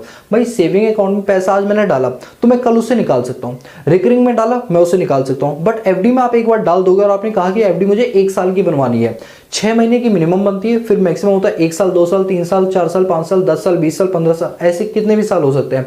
मान लो मैंने बैंक को बोला कि मेरे सेविंग अकाउंट में से ना, मान लो मेरे सेविंग अकाउंट का बैलेंस है 10 लाख रुपए, मैंने कहा 2 लाख रुपए की मेरी एफडी बना दो उसी में से, यानी 8 लाख मेरे सेविंग अकाउंट का बैलेंस आ जाएगा, 2 लाख मेरे एफडी का बैलेंस आ जाएगा। तो जब एफडी में वो पैसा चला जाएगा तो मैं उस पैसे को अगले 1 साल तक, मैं जो बताऊंगा, चाहे वो 1 साल हो, 2 साल हो, 3 साल हो, जो भी मैंने फॉर्म में भरा होगा, तो मान के चलो मैंने 1 साल की एफडी बनवाई, तो 1 साल तक मैं वो पैसा विड्रॉ नहीं कर सकता हूं। क्यों नहीं कर सकता? क्योंकि मैंने उसे फिक्स्ड करवा दिया, उस डिपॉजिट को मैंने फिक्स करा दिया, 1 साल बाद ही विड्रॉ कर सकता हूं। तो बैंक कहती है कि भैया आपको सेविंग और रिकरिंग से ज्यादा इंटरेस्ट किस पर मिलेगा? एफडी पर मिलेगा, क्योंकि आपने अपना पैसा बिल्कुल हमें दे दिया। अब हम उस पैसे को फ्रीली कहीं भी भेज सकते हैं, किसी को भी लोन दे सकते हैं। इस वजह से एफडी पर जो ब्याज की दर है वो सेविंग और रिकरिंग से क्या होती है? ज्यादा होती है। तो बैंक इन 4 तरीकों से लोगों सरप्लस सेक्टर से क्या लेती है? पैसा लेती है। किसके रूप में? डिपॉजिट के रूप में। तो मैं रिपीट करता हूं कि कॉमर्शियल बैंक पब्लिक से यानी सरप्लस सेक्टर से पैसा 4 तरीके से ले सकती है: saving account, current account, recurring account और एफडी अकाउंट। यहां तक क्लियर है? Yes sir. दूसरा पॉइंट है एडवांसिंग लोन। आपको याद है जब मैंने बैंक की डेफिनेशन पढ़ाई थी तो मैंने बोला था कि लोगों से पैसा लेती है डिपॉजिट और वही पैसा दूसरे लोगों को, डेफिसिट सेक्टर को उधार दे देती है लोन के रूप में। तो हाँ, कॉमर्शियल बैंक का एक काम और होता है एडवांसिंग लोन, लोन देना, ठीक है, पैसा उधार देना। अब पैसा उधार किस रूप में दिया जा सकता है? Cash credit. कैश क्रेडिट का मतलब है कि बैंक में आओ और हम आपको कैश दे देंगे जितना भी आपको चाहिए। दूसरा होता है आपका, देखो मैं आपको बताता हूँ, लोन है ना आपके वैसे दो टाइप के होते हैं, स्पेसिफिक लोन और जनरल लोन। स्पेसिफिक लोन का मतलब क्या होता है कि आपने स्पेसिफिकली बता दिया मुझे इस पर्पस के लिए चाहिए, और जनरल क्या होता है आपने पर्पस नहीं बताया, बस सिर्फ कहा मुझे लोन दे दो। मैं बैंक के पास गया और मैंने बैंक को बोला मुझे 2 लाख रुपए का लोन दे दो, मैंने बैंक को पर्पस नहीं बताया, मैंने कहा बस आप मुझे 2 लाख रुपए दे दो, फिर मेरी मर्जी में उससे कुछ भी करूं, तो ऐसे लोन को बोलते हैं जनरल लोन। क्या बोलते हैं? General loan.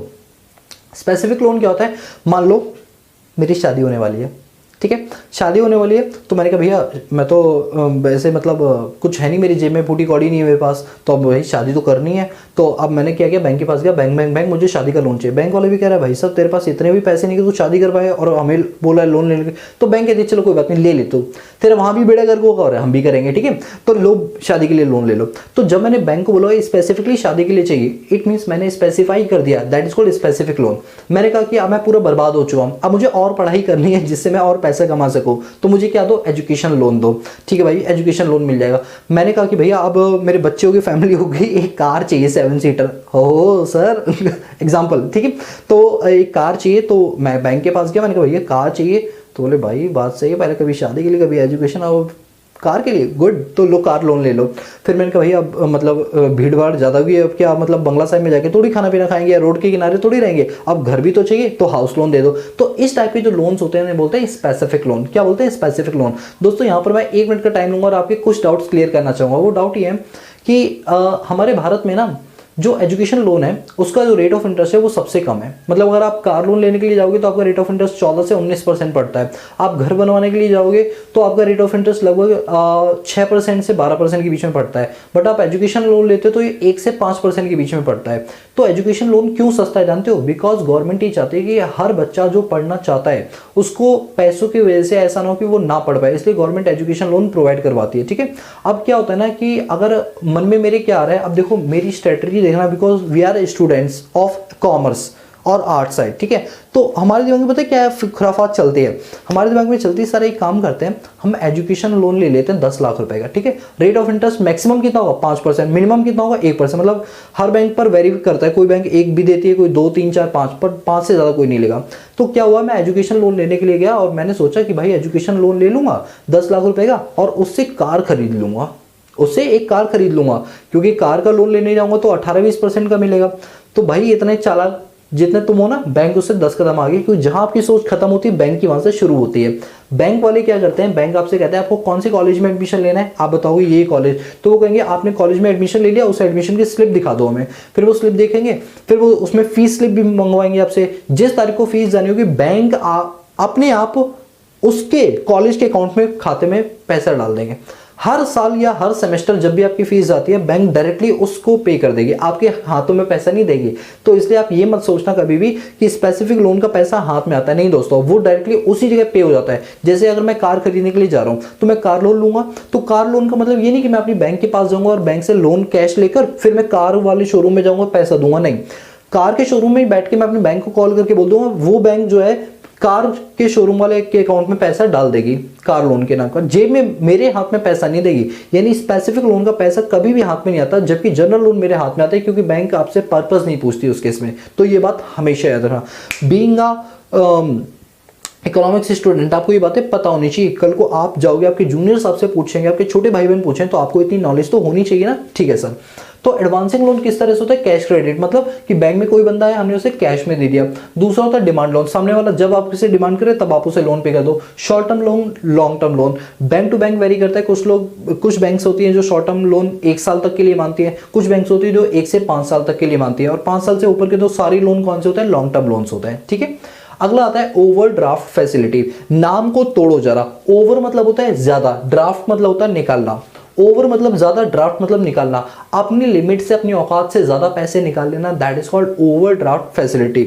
Let suppose I am a businessman, ठीक है, मेरी बैंक के साथ कई सालों से ट्रांजैक्शंस हो रही है और मैं उनका बहुत ही अच्छा कस्टमर हूं। तो मैंने बैंक से बोला कि बैंक देखो, कभी कभी ऐसा होता है कि मेरे अकाउंट में होते हैं 2 करोड़ रुपए, लेकिन मुझे किसी को पेमेंट करनी है 2.5 करोड़ की, मेरे अकाउंट में होता है 2 करोड़ और मुझे पेमेंट करनी है 2.5 करोड़ की, तो मैं कैसे करूंगा? तो बैंक कहती है कोई बात नहीं, आप एक काम करो, आप अपनी लिमिट जो 2 लाख की है आप उससे ज्यादा भी विड्रॉ कर सकते हो, हम आपकी एक लिमिट बांध देते हैं साल की। मान लो वो साल की लिमिट बांधी 60 लाख रुपए। कितने रुपए? 60 लाख रुपए। यानी आप पूरे साल में कभी भी 60 लाख रुपए एक्स्ट्रा निकाल सकते हो, भले आपके बैंक में पैसा ना हो तो भी आप 60 लाख रुपए निकाल सकते हो। तो बैंक ने जो ये आपको फैसिलिटी दी है दैट इज कॉल्ड ओवर, ज्यादा, ड्राफ्ट मतलब निकालना, फैसिलिटी, ओवर ड्राफ्ट फैसिलिटी।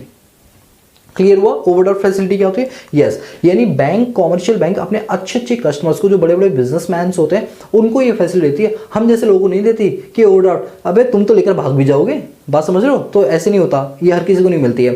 तो आपको समझ आया ओवरड्राफ्ट फैसिलिटी। अब एक बात बताओ, बैंक की फ्री में क्यों देगी? नहीं देगी। बैंक इसकी क्या लेती? चार्जेस लेती विद इंटरेस्ट के साथ। ठीक है, अगला पॉइंट है डिस्काउंटिंग बिल्स ऑफ एक्सचेंज। जो मेरे कॉमर्स के स्टूडेंट हैं जिन्होंने हमारी मोबाइल एप्लीकेशन की वो पेड ऐप खरीद रखी है, जिसमें मैंने उनको पूरी कंप्लीट अकाउंटेंसी कराई है, तो 11th क्लास के छात्र और 12th क्लास के, जरा बताओ डिस्काउंटिंग बिल्स ऑफ एक्सचेंज क्या? मैंने बिल्स ऑफ एक्सचेंज अकाउंट्स में पढ़ाया था वहां पर। अगर आप लोगों को पढ़ना है तो हमारी मोबाइल एप्लीकेशन है, वहां जाकर डाउनलोड कर लो मोबाइल एप्लीकेशन इकोनॉमिक्स ईजी के नाम से, और हमारे जो पेड कोर्स है वो बाय कर लो एक नॉमिनल से फीस पे, वहां पूरी डिटेल में समझाया हुआ। इस पर तो पूरा चैप्टर है आप लोगों का दोस्तों। चलो, जो आर्ट्स के बच्चे टेंशन मत लेना भाई, मैं आपको हर चीज कराऊंगा। कॉमर्स वालों को तो जस्ट मैं इंटीमेट कर देता हूँ कि भैया इस पर ध्यान दो, तुम पढ़ चुके हो ऑलरेडी अकाउंट्स के अंदर। बाकी जो आर्ट्स वाले वो टेंशन ना ले, मैं आपको सारी चीज कराऊंगा यहाँ पर।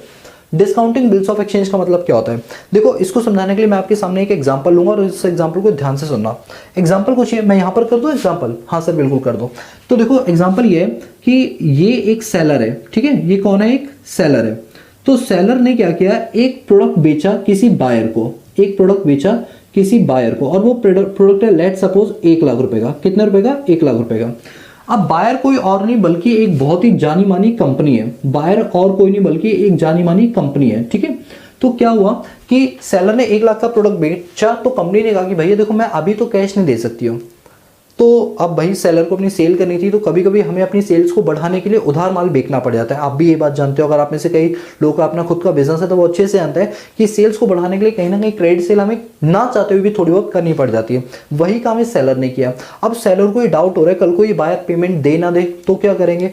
तो सेलर क्या करता है, एक प्लेन पेपर पे, अब जिस पे उसकी कंपनी का नाम लिखा होता है, सेलर की कंपनी का नाम वगैरह लिखा होता है, उस पर एक चीज लिखता है, उस पर ये लिखता है कि इस व्यक्ति का नाम या इस कंपनी का नाम क्या है और उसने कितने का माल खरीदा, कितने यूनिट्स खरीदे और उसको कितना पैसा लेना है, 1 लाख रुपए लेना है। तो उसने एक क्या किया, एक पेपर पे ये सारी चीजें लिख दी। आजकल तो ये चीजें बड़ी रेडीमेड आ रही हैं, अगर आप स्टेशनरी शॉप पे जाओगे तो वो आपको ये वही खाता रेडीमेड प्रिंटेड बना के दे देगा। बस उस पे क्या होता है, जो नाम है वो खुद लिखना होता है, बाकी सब बिल्कुल प्रिंटेड स्लिप की तरह होता है, जैसे होता है ना चंदे की स्लिप आती है उस टाइप से। तो सेलर ने ये चीज ड्राफ्ट की, ठीक है। तो जब सेलर ने ये चीज बनाई तो अभी तक इसकी कोई लीगल वैलिडिटी नहीं है। क्यों? क्योंकि भाई ये तो सेलर ने लिख दिया, वो ऐसे तो वो 10-20 फेक बिल बना सकता है, बात भी सही है। वो सेलर क्या करता है, इस बायर के पास लेकर जाता है और बायर को बोलता है कि बायर इस पर सिग्नेचर कर दो कि तुम्हें भविष्य में 1 लाख रुपए देने हैं, मान लो 2 महीने बाद। तो बायर कहता है हाँ भाई ठीक है, चलो मैं वादा करता हूँ 2 महीने बाद तुम्हें पेमेंट कर दूंगा। अब एक बात हो, यहाँ पर सेलर ने इस बिल को क्या किया, ड्राफ्ट किया। ड्राफ्ट मतलब बनाया है। तो इस सेलर का नाम हम रख देते हैं ड्रॉयर। इस सेलर का नाम क्या रख देते हैं, ड्रॉयर। क्या रख देते बताओ, ड्रॉयर। ड्रॉयर ने क्या किया, एक बिल ड्राफ्ट किया, बात समझ रहे। अब उस बिल पर ये बिल लेकर किसके पास गया, बायर के पास गया। अब बायर ने उस पर क्या कर दिया, सिग्नेचर कर दिए, इसी बिल के ऊपर सिग्नेचर कर दिए। और जैसे सिग्नेचर कर दिए वैसे ही बिल क्या बन गया, लीगल इन्फोर्स बन गया। लीगल इन्फोर्स मतलब कल को अगर ये बायर देने से मना कर दे पेमेंट, तो ये वो प्रूफ है जो हम कोर्ट में ले जा सकते हैं और कह सकते हैं देखो बायर ने सिग्नेचर किया और बायर ने पेमेंट नहीं दी इसके बिहाफ पे, बात समझ आई। तो जैसे ही बायर इस पर सिग्नेचर करेगा तो बायर ने क्या कर लिया, बिल को एक्सेप्ट कर लिया। इसलिए यहां पर बायर का नाम रखा जाता है एक्सेप्टर। क्या नाम रखा जाता है, एक्सेप्टर। और एक और नाम होता है, इसका नाम होता है ड्रॉय। मतलब 2 नामों से इसे बुलाया जा सकता है, एक्सेप्टर और ड्रॉय। एक्सेप्टर इसलिए क्योंकि उसने बिल पर सिग्नेचर करके एक्सेप्ट कर दिया, बात समझ आई। अब क्या होता है, सेलर को क्योंकि इस बिल के अगेंस्ट पैसा लेना है, सेलर को, अब ये सेलर क्या करेगा, 2 महीने बाद इस बायर के पास जाएगा और कहेगा देखो ये तुमने बिल साइन किया था, 2 महीने हो गए, अब पेमेंट दे दो। बायर दे देगा पेमेंट। अब सेलर के लिए ये बिल जानते हो क्या कहलाता है, सेलर के लिए बिल कहलाता है बिल्स रिसीवेबल। और बायर को क्योंकि इस बिल के अगेंस्ट पेमेंट करनी है तो ये कहलाता है बिल्स पेएबल। मेरी बात को ना जरा पूरा डिटेल में समझ लो, दिक्कत कभी नहीं आने दूंगा, मैं आपका वादा करता हूं। अब यहां पर ये बताओ, यही बिल, सेम बिल है, सेलर के लिए इस बिल का नाम क्या है? बिल्स रिसीवेबल, क्योंकि इस बिल के अगेंस्ट सेलर को पैसा लेना है। और बायर के लिए इस बिल का नाम क्या है? बिल्स पेबल, क्योंकि इस बिल के अगेंस्ट बायर को पैसा देना है। सेम बिल है, बस नाम अलग अलग है दोनों के पॉइंट ऑफ व्यू से। क्लियर है? अब मान लो कि सेलर को 2 महीने से पहले पैसों की जरूरत पड़ जाती है, सेलर को 2 महीने पहले ही पैसों की जरूरत पड़ जाती है। वो बायर के पास भागा भागा जाता है और कहता है यार देखो 2 महीने बाद पेमेंट देनी थी, लेकिन जरूरत मुझे आज है, प्लीज आज पैसा दे दो। बायर धक्के मार के बाहर निकल देता है और कहता है निकल जाओ यहाँ से, 2 महीने बाद का वादा किया था, 2 महीने बाद आना। मर जाएगा ये तो। ये क्या करता है? अपनी बैंक के पास जाता है और बैंक को ये बिल दे देता है। ये अपनी बैंक के पास जाता है और बैंक को ये बिल दे देता है और बैंक से कहता है बैंक ये बिल के अगेंस्ट मुझे तुम प्लीज 1 लाख रुपए दे दो, क्योंकि ये बिल कब मैच्योरिटी डेट है इसकी? 2 महीने बाद। तो बैंक कहती है भैया 2 महीने बाद हमें पैसा मिलेगा, हम तुम्हें 2 महीने पहले पैसा दे देंगे, तो हमें क्या फायदा? तो बैंक क्या करती है, लेट सपोज बैंक अपने को चार्जेस काट के इसको बोलती है मैं तुम्हें 98,000 रुपीज दे दूंगी, बाकी 2,000 रुपए हम रखेंगे, जिसको बोलते हैं नोटिंग चार्जेस। क्या बोलते हैं? Noting charges. तो सेलर को क्योंकि पैसों की जरूरत होती है, तो सेलर ये नहीं देखता मुझे पूरे 1 लाख चाहिए, सेलर कहता है चलो ठीक है भाई तुम अपने चार्जेस काट लो, बचे 98,000 मुझे अभी दे दो। अब बैंक बाद में क्या करेगा, जब 2 महीने वाली डेट आएगी तो बायर के पास जाके वो पेमेंट अपनी ले लेगा, लेकिन बायर से वो पेमेंट कितनी लेगा? पूरी 1 लाख रुपए की, जबकि बैंक ने कितना पे किया? 98,000। तो जो 2,000 रुपए बैंक ने कमाए उसको क्या बोलते हैं? स्प्रेड। उसको क्या बोलते हैं? स्प्रेड। तो बैंक जो ये फैसिलिटी दे रही है, ये जो बैंक ने इस बिल के अगेंस्ट पेमेंट कर दिया है, इस फैसिलिटी को बोलते हैं discounting of bills of exchange. Discounting of bills of exchange.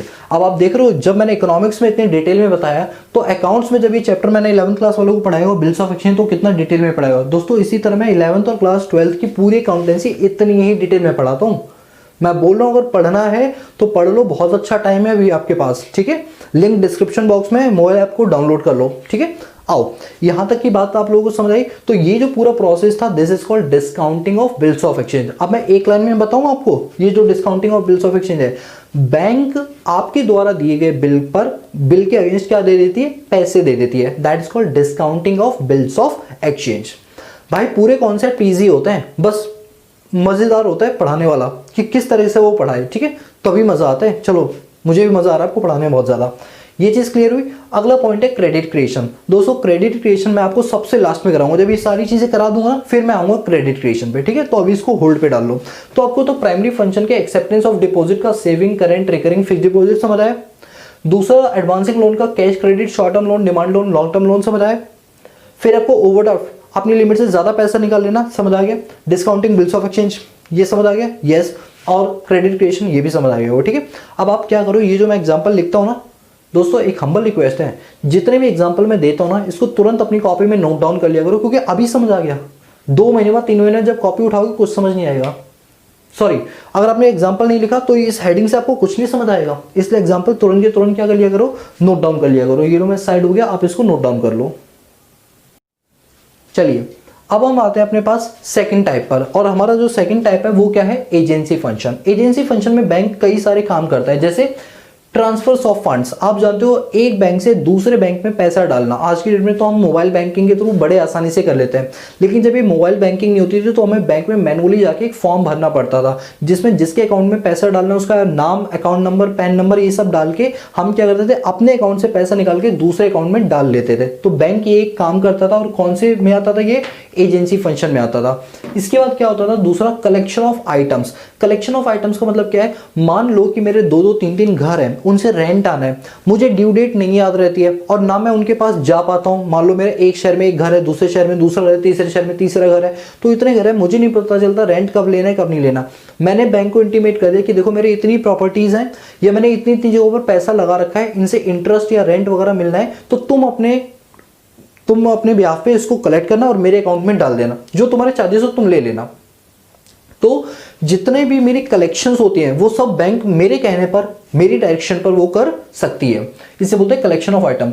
दूसरा, पेमेंट ऑफ आइटम। अब पेमेंट ऑफ आइटम में क्या हुआ? जैसे मेरे बिजली का बिल हुआ, मेरे पानी का बिल हुआ, मेरी ट्यूशन फीस हुई, मेरी स्कूल फीस हुई, मेरे कोई सॉफ्टवेयर की पेमेंट करनी है या कोई भी ऐसी पेमेंट करनी है जो मुझे याद नहीं रहती, मैं बैंक के पास सारे जो मेरे कोड्स वगैरह होते हैं वो लाके वो पेपर रख दूंगा और कहूंगा देखो ये पेमेंट है, पूरे साल भर में पे करते रहना, मेरे अकाउंट से काटते रहना, मुझे याद नहीं रहती लेकिन तुम ये काम करते रहना। तो हाँ हाँ हाँ, बैंक ही काम करती है। बैंक आपके बिहाफ पे आपकी जितनी भी पेमेंट्स है वो सब पेमेंट कर देती है। इसे बोलते हैं पेमेंट्स ऑफ आइटम्स। आप ब्रैकेट में लिख सकते हैं इलेक्ट्रिसिटी बिल या rent charges, electricity charges, water bill, जो भी है, telephone bill, mobile bill, postpaid, prepaid, internet bill, सब पे कर सकती है आपके बैंक अकाउंट से, अपनी जेब से नहीं। Purchase sale of foreign exchange, अगर आपको कभी फॉरेन एक्सचेंज यानी डॉलर, यूरो, पाउंड या कोई भी चीज़ है जो भी इंडिया की करेंसी के अलावा जितनी करेंसी वो फॉरेक्स करेंसी कहलाती है, वो अगर आपको खरीदनी है बेचनी तो आप बैंक्स के थ्रू खरीद बेच सकते हैं। कौन सी बैंक? कॉमर्शियल बैंक्स के थ्रू। फिर है परचेज सेल ऑफ सिक्योरिटीज। दोस्तों अकाउंट्स के स्टूडेंट जानते हैं सिक्योरिटी का मतलब क्या होता है? Share debenture bonds. अगर आप अपनी शेयर डिवेंचर बॉन्ड्स बेचना या खरीदना चाहते हैं तो हाँ, कॉमर्शियल बैंक में जाके आप खरीद और बेच सकते हैं।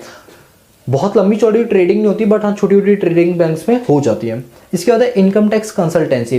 दोस्तों आप में से जिन लोगों के खाते अच्छे खासे वेल मेंटेन्ड हो गए, अब अभी तो आप बच्चे हो लेकिन आपके पापा के जो खाते अच्छे खासे अगर है उसमें पैसा अच्छा खासा मतलब करोड़ों में है, तो बैंक आपको ना कंसल्टेंसी देती है कि आप एक काम करो, इस पैसे को ना वहाँ लगा दो, इससे आपका इनकम टैक्स कम हो जाएगा या इनकम टैक्स नहीं लगेगा। तो हाँ, बैंक कंसल्टेंसी का भी काम करती है, इनकम टैक्स का भी काम करती है, ठीक है।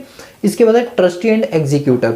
दोस्तों आप जानते हो कि जैसे बुजुर्ग लोग होते हैं जिनके पास खूब सारी प्रॉपर्टी होती है, तो वो एक वसीयत बनवाते हैं। उस वसीयत में लिखते हैं कि मेरी डेथ के बाद मेरे ये इतने बच्चे, लेकिन उनमें से सिर्फ इतने बच्चों को मैं ये जमीन देना चाहता हूँ या इतने इतने बच्चों में ये पार्टीशन करना चाहता हूँ। तो वो किसके पास जाएंगे? वो वकील के पास जाएंगे, लेकिन वकील मोटी फीस चार्ज करता है, तो वो वहां ना जाके बैंक में जाएंगे और बैंक को बोलेंगे मुझे अपनी विल वगैरह, वसीयत वगैरह बनवानी है। तो बैंक के पास ऑलरेडी पूरी एक टीम होती है, एडवोकेट्स की, लॉयर्स की, चार्टर्ड अकाउंटेंट्स की, तो उनको वो बैठालती है और पूरा आपके बकायदा बना के देती है। क्या? आपकी वसीयत, ट्रस्टी, एग्जीक्यूटर वगैरह ये सारे काम फैसिलिटी कौन करती है? बैंक आपके लिए करती है, लेकिन उसके बदले भाई ये काम कोई फ्री में नहीं करती है, अगेंस्ट वो चार्जेस आपसे चार्ज करती है।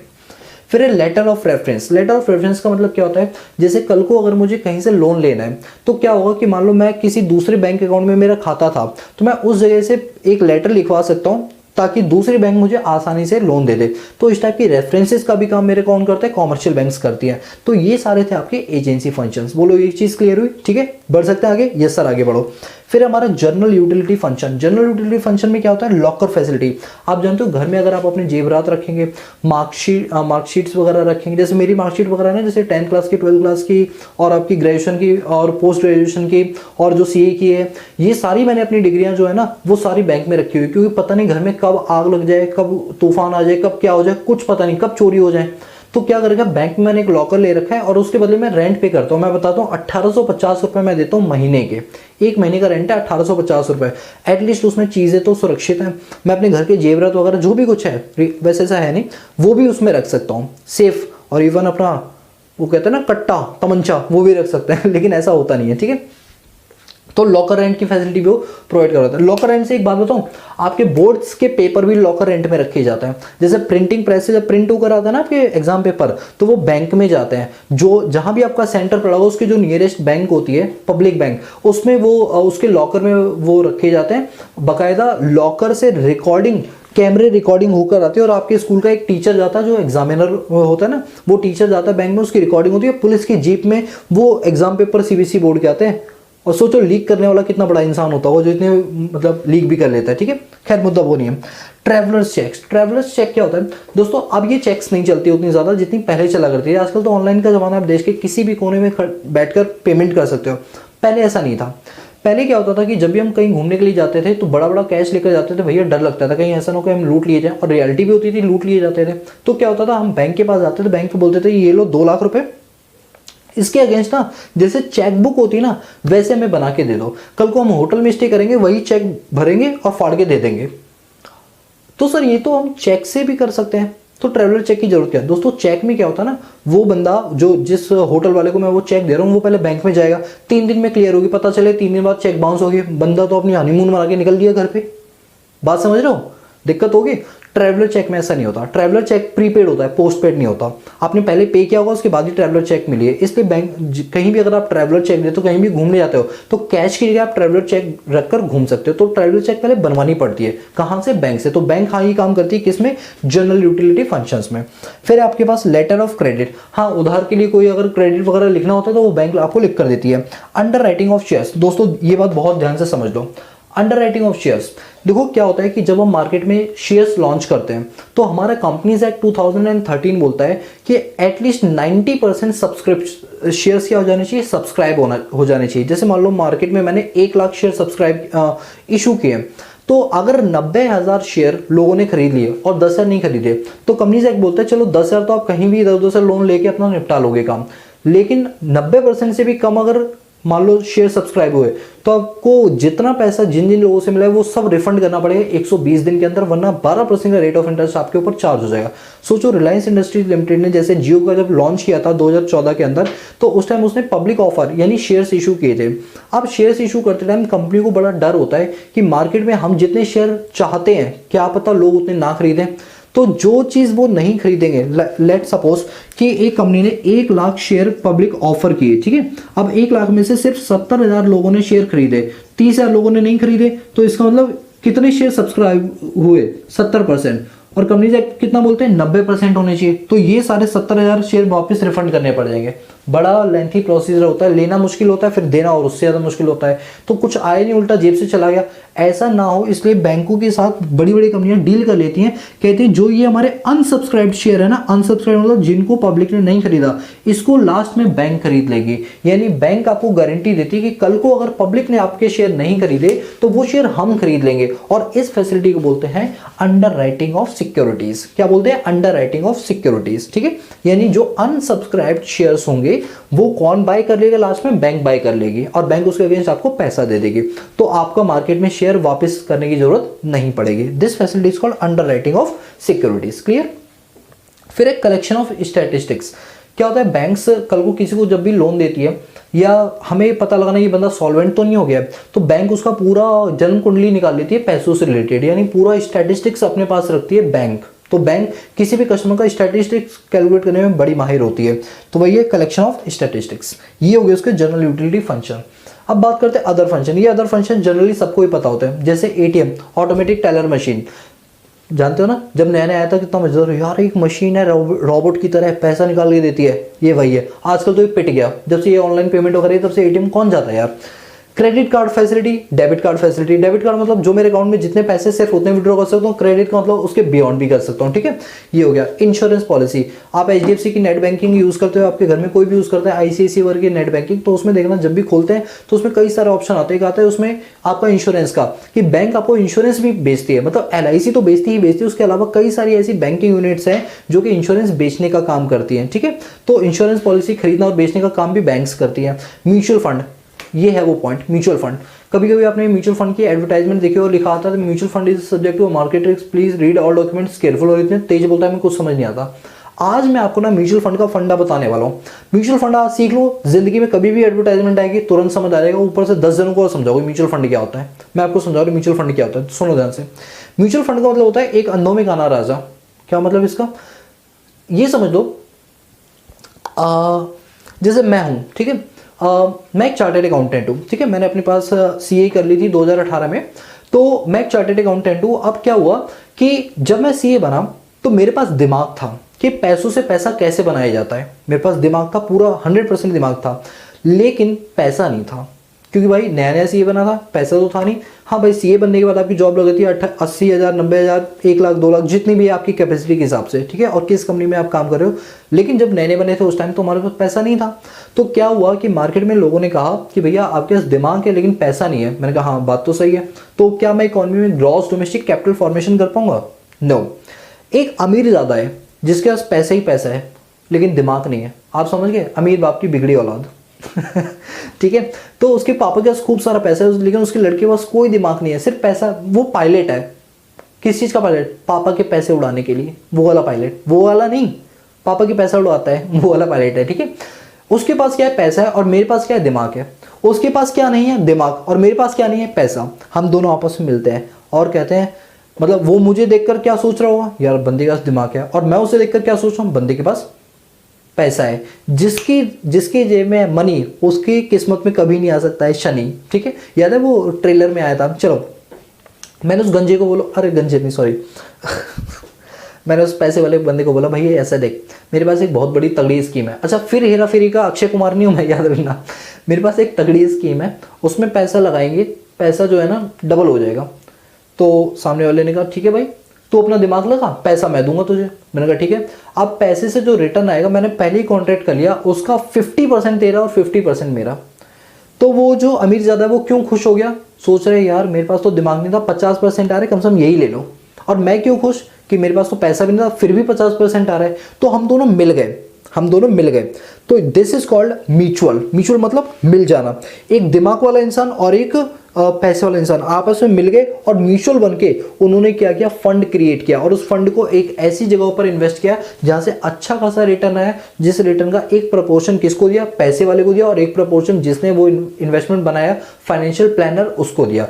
म्यूचुअल फंड के लिए एक कोर्स आता है CFP, सर्टिफाइड फाइनेंशियल प्लानर। कभी मौका मिले तो सर्च कर लेना, बहुत ही अच्छा कोर्स है इसके बारे में। ठीक है, तो म्यूचुअल फंड ये कौन कराता है, बैंक्स कराती है। अगर आपकी जेब में कैश है ना, आप बैंक को बोलो कि बैंक बैंक बैंक हमें बताओ इस पैसे को कहाँ इन्वेस्ट करें, बैंक कहेगी बस आपने बोल दिया ना, बस आप ये बता दो कितना करना चाहते हो। आपने मान लो 5 लाख 10 करोड़ जो भी है, बैंक के पास पूरी एक टीम होती है, CFP बैठे होते हैं, चार्टेड अकाउंटेंट होते हैं उसके अंदर बकायदा, वो पूरी एक टीम होती है, वो डिसाइड करती है कि इस फंड को कहाँ लगाएं कि अच्छा खासा रिटर्न मिल जाए। तो उनके बीच जो एग्रीमेंट होता है that is called mutual fund agreement. और कहा जाता है कि जो बंदा म्यूचुअल फंड करवा रहे हैं, जिसके पास पैसा है, वो पहले डॉक्यूमेंट को रीड कर ले, वरना कई बैंकें ऐसी भी होती हैं जो क्या करती हैं, डॉक्यूमेंट आपको बताती कुछ है, लेकिन जब सिग्नेचर एग्रीमेंट पे करवाती है तो उस पर लिखा होता है रिटर्न के टाइम पे जो रिटर्न आएगा 10% जाएगा उसके पास और 90% जाएगा बैंक के पास, तो वो बेचारा लुट जाता है। इसीलिए कहा जाता है, सेबी की गाइडलाइंस आती है कि mutual fund is a subject to a market risk, please read all documents carefully. बंदे ध्यान से पढ़ ले, मर जाएगा तो ऐसे ही।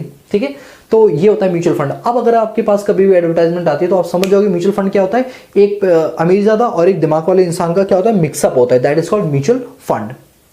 मजा आ रहा है? यस सर, मजा आ रहा है। थोड़ी देर और बस क्लास खत्म होने वाली है। फिर है आधार अपडेशन। आप जानते हो आजकल आधार अपडेशन का काम आधार सेंटर्स पे भी हो रहा है और कुछ बैंक्स पर भी हो रहा है। पेंशन फंड स्कीम, पेंशन वगैरह जो होती है, स्कीम्स वगैरह जो लॉन्च करती है, public provident fund, recognise provident fund, unrecognise provident fund, statutory provident fund, ये सारे कौन काम करता है, बैंक्स काम करती है। बैंक इस टाइप के फंड क्रिएट करता है टाइम टू टाइम।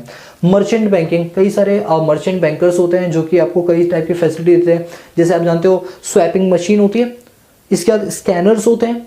इस टाइप की जो फैसिलिटी हम अपने व्यापारियों को देते हैं that is called merchant banking. Online fund transfer, NEFT, RTGS, ये सब क्या है, ये सब आके मर्चेंट बैंकिंग। RTGS होता है रियल टाइम ग्रॉस सेटलमेंट और NEFT होता है नेशनल इलेक्ट्रॉन फंड ट्रांसफर्स। ठीक है, फिर आपका इन्वेस्टमेंट स्कीम, ये म्यूचुअल फंड की तरह हो गया कि कई सारे इन्वेस्टमेंट स्कीम्स होती है, बट वो म्यूचुअल फंड नहीं होता, कुछ और होता है, उसे बोलते हैं इन्वेस्टमेंट स्कीम। बैंक ये भी काम करती है। फिर है ड्राफ्ट फैसिलिटी। अब आप जानते हो कि कल को जब आप कॉलेज वगैरह में जाओगे, आजकल तो ऑनलाइन होगी, लेकिन पहले क्या होता था और कुछ जगहों पर आज भी होता है कि चेक की तरह एक ड्राफ्ट होता है, वो बनवाना पड़ता है, जो कौन बनाती है, कॉमर्शियल बैंक बनाती है। सो आई होप गाइस कि आपको इतना सारा पढ़ने के बाद ये तो समझ आ गया होगा कि कॉमर्शियल बैंक्स के क्या क्या फंक्शंस होते हैं। पूरा डिटेल डिस्कशन किया है। वीडियो हाँ थोड़ी लंबी होगी, लेकिन एटलीस्ट मैं बहुत खुश हूँ कि मेरे जो बच्चे हैं इकोनॉमिक्स सीजी के, जो मेरी फैमिली के मेंबर्स हैं, उनको बैंकिंग के बारे में बहुत अच्छी खासी नॉलेज हो गई है। अगर आप वीडियो को 2 बार देखेंगे तो दिमाग में बैठ जाएगी। मैं चाहता हूँ कोई भी वीडियो जो हमारी 30 डेज की सीरीज आ रही है, इन सीरीज को ना आप डेली एक दिन में 2 बार देखा करो। एक ही वीडियो को 2 बार देखने से क्या होगा ना, आपके दिमाग में बैठ जाएगी। या ऐसा भी कर सकते हो कि डे 1 जो आपने डे 1 देखा था, फिर डे 7 में डे 7 भी देखो और डे 1 की दोबारा से रिवीजन कर लो वीडियो को देखकर, तो दिमाग में बैठ जाएंगी चीजें। तो अभी हमने क्या पढ़ा, फंक्शंस ऑफ कॉमर्शियल बैंक के प्राइमरी फंक्शन क्या होते हैं, एजेंसी फंक्शन क्या होते हैं, जनरल यूटिलिटी फंक्शन क्या होते हैं, और हमारे अदर फंक्शंस क्या होते हैं। बोलो यहां तक की चीजें क्लियर होती हैं? मैं साइड हो रहा हूं, इसको नोट डाउन करो। ठीक है, इसके बाद फिर मैं पता है कौन सा कराऊंगा, बस लास्ट रह गया, उसके बाद क्लास खत्म है, क्रेडिट क्रिएशन। अब ये वाला टॉपिक, और मैं बता दूं ये स्किप मत करना, यही एग्जाम में आता है। मतलब अभी तक जो हम कर रहे थे वो एग्जाम में नहीं आता, बट क्रेडिट क्रिएशन एग्जाम में आता ही आता है। मोस्ट इंपॉर्टेंट टॉपिक है, इसको मैं A ग्रेड का क्वेश्चन बोलता हूँ। A ग्रेड का क्वेश्चन मतलब जो एग्जाम में बिल्कुल 100% आता है। इसलिए बस ये वाला पार्ट बचा, उसके बाद आप आराम से बैठ जाना, वीडियो खत्म हो जाएगी।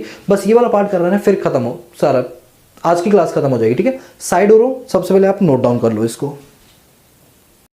तो चलिए अब हम बात करते हैं अपने लास्ट फंक्शन की, जो कि है हमारा क्रेडिट क्रिएशन। दोस्तों इस क्रेडिट क्रिएशन पर से क्वेश्चंस बहुत ज्यादा एग्जाम में पूछे जाते हैं। ये मेरी नजरों में और बोर्ड की नजरों में ए ग्रेड वाला क्वेश्चन है, जिसमें से क्वेश्चंस आते ही आते हैं जनरली। इसमें से अच्छी बात जानते हो क्या है कि केस स्टडी नहीं आती है, मतलब कोई केस स्टडी नहीं आएगी। हाँ एग्जाम्पल आ सकता है या डायरेक्ट एक क्वेश्चन बन सकता है, इस पे केस स्टडी कुछ भी नहीं होती है, ठीक है। इसलिए ये एक प्लस पॉइंट है कि आप तुरंत ट्रैक कर लोगे ये क्वेश्चन किसके रिगार्डिंग आपसे बात कर रहा है, ठीक है। तो स्टार्ट करते हैं क्रेडिट क्रिएशन। दोस्तों अभी जो आप बोर्ड पर लिखा हुआ देख रहे हो इसको पूरा इग्नोर मारो, इसको अभी आपको नहीं देखना है। अभी जो मैं एग्जांपल दे रहा हूं पहले उसको देखना है, क्योंकि आपका बेस स्ट्रांग होगा तो बिल्डिंग तो अपने आप ही बुर्ज खलीफा बन जाएगी, ठीक है। चलो मेरी बात को ध्यान से सुनना, ठीक है। वो बात क्या है कि बात यह है कि मान लो जैसे कि एक सरप्लस सेक्टर है, बात को आराम से समझेंगे क्योंकि यही वो टॉपिक है जो बच्चे करके नहीं जाते और करके भी जाते तो अधूरा करके आते हैं और अधूरा भी गलत करके जाता है। और मैं नहीं चाहता मेरी फैमिली का एक भी बच्चा ये काम करे, मतलब गलती करे, मैं बिल्कुल भी नहीं चाहता, ठीक है। तो स्टार्ट करते हैं कि हमारी इकोनॉमी के अंदर सरप्लस सेक्टर है। सरप्लस सेक्टर अपने पास जो भी सेविंग्स है वो पैसा लेट सपोज है 1 लाख रुपए, ठीक है। हमने लिखा 1 लाख रुपीज जो है इस पर्सन ने एक बैंक में डिपॉजिट कर दिया, ठीक है। ये देखो ये हमारी एक बैंक है, इस बैंक में इसने ये पैसा क्या कर दिया, डिपॉजिट कर दिया। और इस बैंक को क्या बोलते हैं बताओ, फाइनेंशियल इंस्टीट्यूशन। ये बात कर रहे हैं बैंक का मतलब यहाँ पर सेंट्रल बैंक से नहीं है, कॉमर्शियल बैंक से है। अब इस बैंक ने क्या किया, इस सरप्लस सेक्टर से जो पैसा लिया था ये आगे किसी फॉर्म सेक्टर को या दूसरे किसी हाउस होल्ड सेक्टर को जिसके पास डेफिसिट यानी पैसों की कमी है उसको ये क्या कर दिया, लोन दे दिया। अब क्या होगा ध्यान से सुनो, इस बैंक ने ये चीज किसी दूसरे व्यक्ति को, दूसरे डेफिसिट वाले पर्सन को लोन के रूप में दे दिया। क्या कर दिया, लोन के रूप में दे दिया। लेकिन लेकिन लेकिन पॉइंट ये उठता है कि लोन कितना दिया होगा, पूरे 1 लाख रुपए का या इससे कम का या इससे ज्यादा का। देखो ज्यादा की तो बात उठती ही नहीं, जब बैंक के खुद के पास 1 लाख रुपए तो वो ज्यादा का कहां से दे देगा। लेकिन बात ये उठती है कि सर उससे कम भी क्यों देगा, वो 1 लाख ही क्यों ना दे। मैं तो कह रहा हूं भैया 1 लाख का पूरा नहीं देगा, बैंक उससे कम का लोन देगा। तो नाउ क्वेश्चन अराइजेस कि वो कम का क्यों देगा। मेरी बात को ध्यान से सुनो, देखो सेंट्रल बैंक की कुछ गाइडलाइंस है। अब इस एग्जाम्पल को कंटिन्यू करने के लिए मुझे आपको 3 टर्म्स सिखानी पड़ेंगी। कितनी टर्म्स, तीन टर्म्स। अगर आप इन 3 टर्म्स को सीख जाओगे तो जो हमारा अगला चैप्टर है इनकम एंड एम्प्लॉयमेंट, उसका एक सबसे बड़ा क्वेश्चन आप निपटा जाओगे। मैं आपको बता रहा हूं वो बड़ा क्वेश्चन निपट जाएगा आप लोगों का, अगर आपने ये 3 टर्म ध्यान से समझ ली, क्योंकि उस बड़े से क्वेश्चन के लिए यही चैप्टर बेस बनने वाला है, ठीक है। अब वो 3 टर्म ध्यान से सुनना। वो 3 टर्म में सबसे पहली टर्म आती है लीगल रिजर्व रेशियो की। क्या होती है, लीगल रिजर्व रेशियो। ये मैंने क्या लिख दिया, लीगल, देख रहे हो मेरी स्पेलिंग लीगल रिजर्व रेशियो। अच्छा शॉर्ट में इसको क्या बोलते हैं बताओ, LRR। क्या बोलते हैं, LRR। देखो सेंट्रल बैंक की गाइडलाइंस होती हैं, वो कहती है देखो तुम्हारे पास, मतलब कॉमर्शियल बैंक को बोलती है तुम्हारे पास जितना भी टोटल डिपॉजिट आएगा, तुम्हारे पास जितना भी टोटल डिपॉजिट आएगा उसका एक सर्टेन अमाउंट तुम अलग कर देना। लेट सपोज मैं अपने एग्जांपल में एग्जांपल ले रहा हूं सिर्फ, कि जो लीगल रिजर्व रेशियो है वो है मान के चलो अराउंड 20%, ठीक है, 20%। तो यानी गवर्नमेंट ने कहा है कि आपके पास जितना डिपॉजिट है उसका 80% हिस्सा अलग कर दो और 20% हिस्सा अलग कर दो। तो 1 लाख रुपए डिपॉजिट है, उसमें से कितना हिस्सा, 20% बोल दो, 20,000 रुपए अलग कर दो और 1 लाख रुपए 80,000 रुपए अलग कर दो। तो जो 2 हिस्से किए जाते हैं ना, तो ध्यान से सुनना, उसमें से उन्होंने कहा एक हिस्सा जो है अलग कर दो, और ये आपको हिस्सा अलग करना ही पड़ेगा। मतलब कोई कॉमर्शियल बैंक मना नहीं कर सकती करने से। क्यों, बिकॉज ये लीगली है कि आपको ये रिजर्व रेशियो मेंटेन करके चलनी पड़ेगी। ये लीगल है, मतलब हमारे जो बैंकिंग एंड रेगुलेशन एक्ट 1948 है उसमें साफ साफ लिखा हुआ है कि जो सेंट्रल बैंक की गाइडलाइंस है वो कॉमर्शियल बैंक को फॉलो अप करनी पड़ेंगी। तो सेंट्रल बैंक ने साफ साफ बोल दिया कि अपने पास टोटल डिपॉजिट का 20% अपने पास अभी रख लो, ठीक है, अलग करके रख लो, ठीक है। तो क्या हुआ, 1 लाख रुपए में से 20,000 रुपए गवर्नमेंट जो सेंट्रल बैंक है, कॉमर्शियल बैंक है, उसने क्या कर दिया, अलग करके रख लिया। अब जो 20,000 रुपए उसके भी 2 टुकड़े करो, जो 20,000 रुपए ना उसके भी 2 टुकड़े करो। एक टुकड़ा होगा जिसको बोलते हैं कैश रिजर्व रेशियो, और एक टुकड़ा होगा जिसको बोलते हैं स्टैट्यूटरी लिक्विडिटी रेशियो, SLR। क्या बोलते हैं, SLR। इस 20% में से कहा जाता है कि 4% आप CRR मेंटेन कर लो और 16% का आप SLR मेंटेन कर लो। यानी इन दोनों का सम ही होगा 20%, मतलब इन दोनों को जोड़कर ही बनेगा क्या, LRR। इन दोनों को जोड़कर क्या बनेगा बताओ, LRR बनेगा।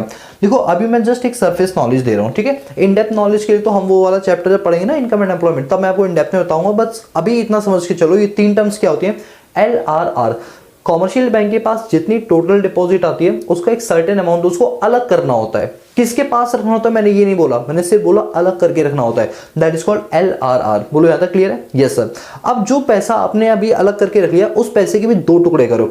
एक टुकड़ा जो आप सेंट्रल बैंक को दे दोगे, एक टुकड़ा जो आप सेंट्रल बैंक को दे दोगे, उस टुकड़े को बोलते हैं CRR, कैश रिजर्व रेशियो। यानी उस डिपॉजिट का 4% मुझे कहां मेंटेन करके चलना पड़ेगा? सेंट्रल बैंक के पास। सर CRR का ना एक बार मतलब दोबारा बता दो। हाँ बिल्कुल बता दो। देखो मतलब अगर आप मुझसे सीखोगे ना तो मतलब तो बुक में भी दे रखा है, जो कभी समझ नहीं आएगा, बट मैं आपको प्रैक्टिकल बताऊं। प्रैक्टिकली क्या होता है? प्रैक्टिकली होता है कि कॉमर्शियल बैंक जितने भी है ना इंडिया में, उन सभी कॉमर्शियल बैंक को कहा जाता है तुम अपना एक अकाउंट का खुलवाओ, सेंट्रल बैंक में खुलवाओ। मेरी बात को ध्यान से सुन लो दोस्तों, ये बात अगर आपको समझ आ गई ना तो जिंदगी में कभी नहीं भूल पाओगे कि CRR और SLR क्या होता है, कभी नहीं भूल पाओगे। एग्जाम तो छोड़ो, उसके बाद भी आप जिंदगी सालों साल जब तक जियोगे तब तक आपको याद रहेगा। एग्जाम्पल सुन लो ध्यान से। वो क्या कि जैसे सेंट्रल बैंक कहती है कि तुम लोग जितने भी कॉमर्शियल बैंक हो ना, तुम्हारा अपना खाता मेरे अकाउंट में खोलो, मतलब मेरी बैंक में खोलो। यानी सेंट्रल बैंक के पास, जब हम सेंट्रल बैंक की अगली क्लास लगाएंगे ना, उसमें मैं आपको सेंट्रल बैंक के फंक्शंस करवाऊंगा। तो उसमें एक फंक्शन होता है बैंकर्स ऑफ द बैंक। यानी जैसे कस्टमरों का बैंक क्या होता है? Commercial bank. वैसे कॉमर्शियल बैंक अपना खाता कहाँ खुलवाती है? सेंट्रल बैंक में खुलवाती है।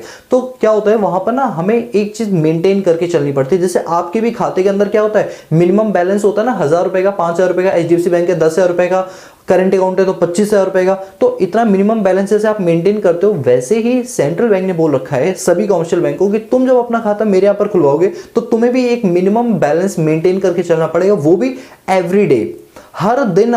दोस्तों ये हर दिन होता है, मैं आपको बता दूं, ठीक है? हर दिन आपको इतना पैसा मेंटेन करके चलना पड़ेगा। अगर आपके पास पैसा नहीं है मान लो कि एक दिन में, तो आप एक दिन के लिए किसी दूसरी बैंक से पैसा उधार ले लो। जो कॉमर्स के स्टूडेंट थे, जो उन्होंने बिजनेस स्टडीज पढ़ी हो, तो उन्होंने कॉमर्शियल पेपर नाम की एक चीज पढ़ी होगी, ठीक है? वहां से मैं लिंक कर रहा हूं। तो ये जो बैंक कॉल मनी होता है, call money, sorry commercial paper नहीं, कॉल मनी।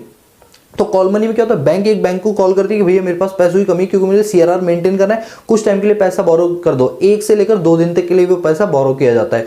क्यों? ताकि अपने CRR को मेंटेन कर पाए। तो कॉमर्शियल बैंक क्या करती है? अपनी जितनी भी एक दिन में टोटल डिपॉजिट होती है, उसका हमारे एग्जाम्पल की तहत 4%, यानी जितना भी टोटल डिपॉजिट होता है उसका 4% कहां जमा कराना पड़ता है? अपने खाते में, जो कहां खोल रखा है? सेंट्रल बैंक में खुलवा रखा है। यानी बोलते हैं इसमें मिनिमम बैलेंस क्या करती है? हर कॉमर्शियल बैंक मेंटेन करती है। कौन से खाते में? जो उन्होंने खुलवा रखा है सेंट्रल बैंक में। और जो वो मिनिमम बैलेंस मेंटेन करने के लिए पैसे देती है, उस रेट को बोलते हैं CRR, कैश रिजर्व रेशियो। और जब आप बुक में पढ़ोगे तो बुक में एक सीधी सी लाइन दे रखी है कि कैश रिजर्व रेशियो वो रेशियो होती है जो हर कॉमर्शियल बैंक मेंटेन करके चलती है और कहां डिपॉजिट करवा देती है? सेंट्रल बैंक में। बट मैंने आपको उसका प्रैक्टिकल इंप्लीकेशन बता दिया। बोलो क्लियर हो गया? ठीक है सर। अब ये SLR क्या होता है? अब ये SLR वो पैसा बचता है जो बैंक अपने पास खुद के पास रखती है। मतलब सर खुद के पास तो 20% रखा था? नहीं दोस्तों, कॉमर्शियल बैंक ने 20% अपने पास थोड़ी रखा था, 20% का तो पैसा अलग कर दिया था। अब उस अलग में से कुछ पैसा हफ्ता वसूली के रूप में सेंट्रल बैंक को दे दिया, और कुछ पैसा जो बचा 16% वो अपने पास रखेगा। सर एक बात बताओ, कॉमर्शियल बैंक अपने पास क्यों रखेगा डिपॉजिट का 16%? वो इसलिए रखेगा कि कल को मान लो इस कस्टमर ने 1 लाख रुपए डिपॉजिट कराए, मान के चलो कस्टमर को पैसों की जरूरत पड़ेगी, वो बैंक में पैसे निकालने, तो इतना लिक्विड एसेट्स बैंक के पास होना चाहिए कि उस कस्टमर की नीड को पूरा सेटिस्फाई करवा पाए। सर एक बात बताओ, इसने 1 लाख रुपए डिपॉजिट कराए, 1 लाख का 20% बनता है 20,000, 20,000 में से 16% यानी कि 16,000 रुपए ये अपने पास रखेगा। मान लो कल को इसको पूरे 1 लाख की जरूरत पड़ गई तो। अच्छा एक बात बताओ, इकोनॉमी में सिर्फ एक ही सरप्लस सेक्टर होता है? नहीं सर, इकोनॉमी में तो सरप्लस सेक्टर एक नहीं बल्कि अनेक होते हैं, कई सारे होते हैं। अब ये बताओ, क्या बैंक के पास अपना दिमाग है? नहीं है? हाँ सर बिल्कुल होगा। तो क्या बैंक जानती है कि सारे कस्टमर एक दिन में आके तो पैसा निकालने आ नहीं जाएंगे? मान लो कि इतने सारे डिपॉजिट करने हैं, इसमें से हो सकता है 2 कोई कस्टमर होंगे जो पैसा निकालने के लिए आ जाएंगे, वो भी पूरा, लेकिन सभी लोग तो एक टाइम में नहीं आएंगे पैसा निकालने। हाँ सर बात तो सही कर रहे हो। इसलिए हम SLR को सिर्फ 16% मेंटेन करते हैं हमारे एग्जांपल के अंदर। वैसे रियलिटी के अंदर जो SLR का रेट जो अभी चल रहा है वो है 19.5, लेकिन आपको इससे कोई मतलब नहीं कौन सा करंट चल रहा है कौन सा नहीं चल रहा, इससे हमें कोई मतलब नहीं है। और जो CRR का रेट है मैं बताता हूँ 4.25 है। अब दोनों को जोड़ दो तो LRR का रेट तो आपका निकल ही आएगा। बोलो क्लियर हुआ? तो अब आप क्या मोटा मोटी समझे वो सुनो। LRR लीगल रिजर्व रेशियो क्या होता है? लीगल रिजर्व रेशियो का मतलब होता है कि कॉमर्शियल बैंक के पास जितनी टोटल डिपॉजिट आती है उसका एक पार्ट वो अलग करके रख देती है रिजर्व के रूप में, ठीक है? उसे बोलते हैं लीगल रिजर्व रेशियो। अब जो पैसा हमने अलग करके रखा है उसमें से कुछ पार्ट हमें किसको देना पड़ जाता है? सेंट्रल बैंक को। तो जो पार्ट हमें सेंट्रल बैंक को देना पड़ जाता है उस रेट को बोलते हैं CRR, कैश रिजर्व रेशियो, और जो पार्ट वो अपने पास एज अ लिक्विड एसेट्स रखती है that is called statutory liquidity ratio, SLR। बोलो क्लियर हुआ? यस सर, बिल्कुल क्लियर हुआ। तो अब मैं थोड़ा सा ये पार्ट रब कर दूं तो आपको SLR, CRR और LRR समझ आया? ठीक है, बहुत से स्टूडेंट पता है LRR को SLR समझ बैठते हैं, जबकि ऐसा नहीं है। LRR तो बड़ी टर्म है, LRR is equal to CRR plus SLR। बोलो क्लियर हुआ? बट कहीं ना कहीं ऐसा लगता है SLR और LRR दोनों सेम है, लेकिन है नहीं, बस थोड़ा एक माइनर सा डिफरेंस है। अब सुनो, आप मेरे एग्जांपल में वापस आ जाओ। इस सरप्लस सेक्टर ने बैंक में 1 लाख रुपए डिपॉजिट कराए, तो बैंक के ऊपर एक बाउंडेशन है कि उसे 20%, एग्जांपल में हमारे 20% है, LRR मेंटेन करना है। यानी उस 1 लाख रुपए में से इसको अपने पास रिजर्व के तौर पे कितने रुपए रखने पड़ेंगे बताओ? सर 20,000 रुपए रखने पड़ेंगे। तो ये लोन कितने का दे पाएगा? सर ये लोन दे पाएगा सिर्फ और सिर्फ 80,000 रुपए का। ठीक है, तो यानी इस व्यक्ति को जो लोन दिया गया वो कितने रुपए का दिया गया होगा? 80,000 रुपए का दिया गया होगा। बोलो यहां तक बात समझ आई? Yes sir.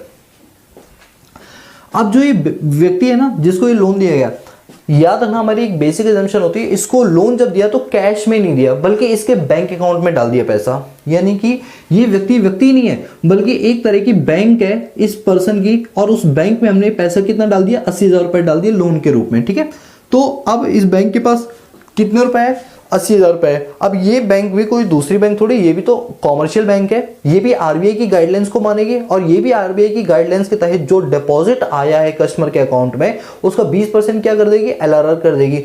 तो ये भी, अब इसके पास कितना है बताओ? 80,000 रुपए है। 80,000 का 20% कितना होता है? 16,000 रुपए।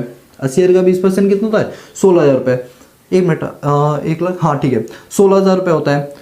अच्छा, 20% की जगह क्या मैं 10% ले लूं? क्योंकि थोड़ी कैलकुलेशन इजी हो जाती है, तो मैं 10% ले लेता हूं, कैलकुलेशन मेरी इजी हो जाएगी बस, और कोई दिक्कत नहीं होगी। ठीक है सर, आप 10% ले लो। तो अगर मैं 10% लूंगा तो देखो 1 लाख रुपए आए थे, 10% मतलब 10,000 रुपए बचाने पड़ेंगे, और 90,000 रुपए का क्या दे दिया जाएगा? लोन दे दिया जाएगा। तो जब हमने 90,000 रुपए का लोन दिया होगा तो जिस बैंक में वो 90,000 रुपए गए होंगे वो बैंक भी तो CRR SLR मेंटेन करता होगा। हाँ सर, करता होगा। तो इस बैंक के पास डिपॉजिट कितना आया? 90,000। 90,000 का 10% कितना हुआ? 9,000। इसने रिजर्व कितना रख लिया होगा? 9,000 रुपए। बचा कितना? 81,000। अब इसने भी क्या किया होगा? ये 81,000 किसी और व्यक्ति को जिसको जरूरत होगी उसको लोन के रूप में दे दिया होगा। लेकिन हमारी बेसिक असम्पशन क्या थी कि जब लोन दिया जाएगा तो वो बैंकिंग चैनल के थ्रू जाएगा। ऐसा नहीं कि लोन ले लिया हमने उसे कैश पकड़ा दिया, नहीं, बैंकिंग चैनल से लोन दिया जाएगा। तो अब इस बैंक के पास लोन के थ्रू कितने रुपए आ गए बताओ? 80,000 रुपए। इस बैंक ने भी वही गाइडलाइन फॉलो की, यानी 8100 रुपीज, यानी 10% उसने अपने पास रिजर्व रख लिया, और बचा वो 72,900 रुपए क्या कर दिया? लोन के रूप में कर दिया। सर ये प्रोसेस कब तक चलेगी? दोस्तों ये प्रोसेस तब तक चलेगी जैसे 1 लाख, फिर 90,000, फिर 81,000, फिर 72,900, ये तब तक चलेगी जब तक ये जीरो ना हो जाए। ये तब तक चलेगी जब तक ये जीरो ना हो जाए। चलो, अब मेरे पास बोर्ड की तो कमी है और ना हमें इतना लंबा चौड़ा पढ़ना है। मुझे बताओ, सिर्फ 3 लोगों से हमने कितने रुपए बना लिए? सर हमने 3 लोगों से 1 लाख प्लस 90,000 प्लस 81,000 का लोन दिया था, फिर हमने 72,900 का लोन दिया था, यानी 3 लोगों से हमने 3,43,900 रुपए बना दिए। जबकि इनिशियली हमारे पास पैसा कितना था? 1 लाख। इनिशियली हमारे पास पैसा कितना था? 1 लाख। हमने 1 लाख से कितना बना दिया?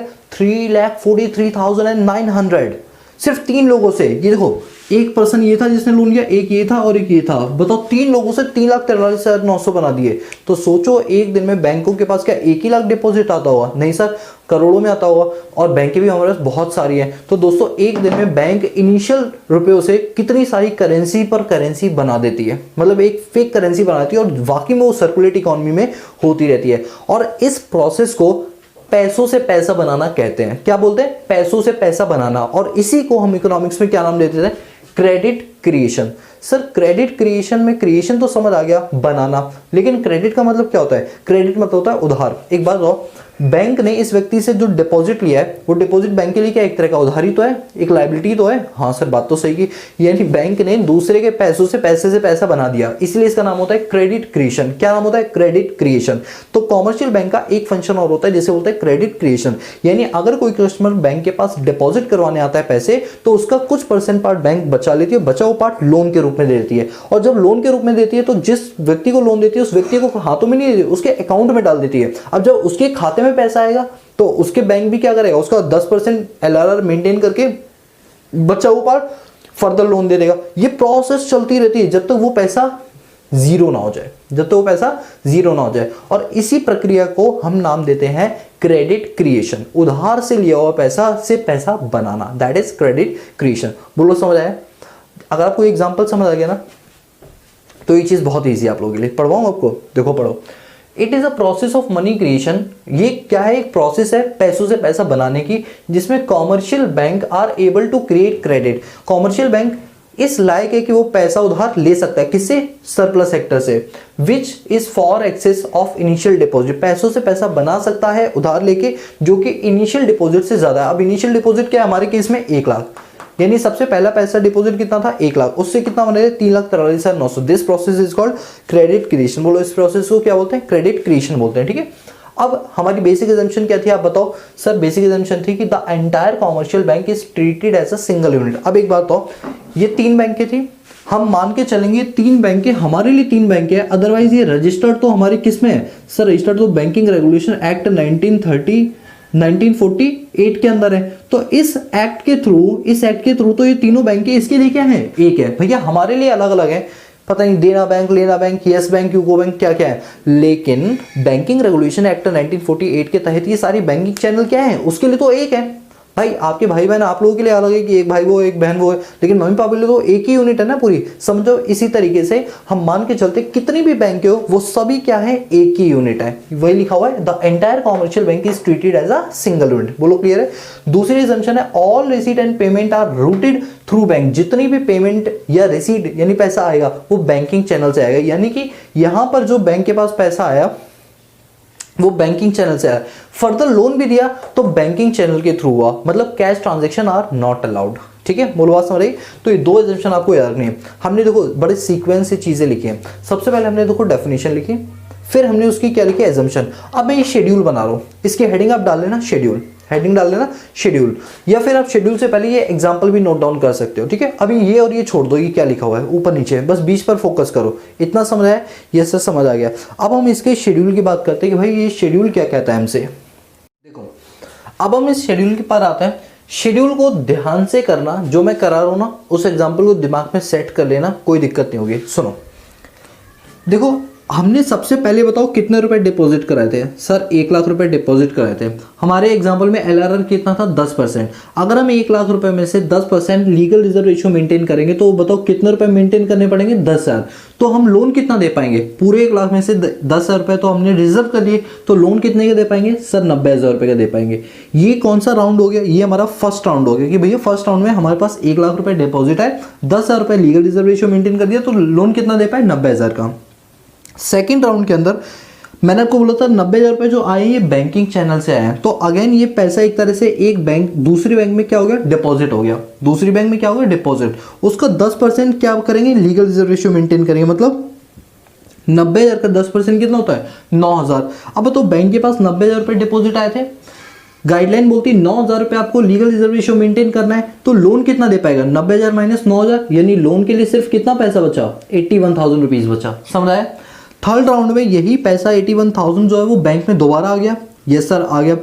फिर बैंक ने तीसरी बैंक ने क्या किया? 10% लीगल रिजर्व रेशियो मेंटेन किया 8100, और बचा वो 72,900 क्या दे दिया? लोन दे दिया।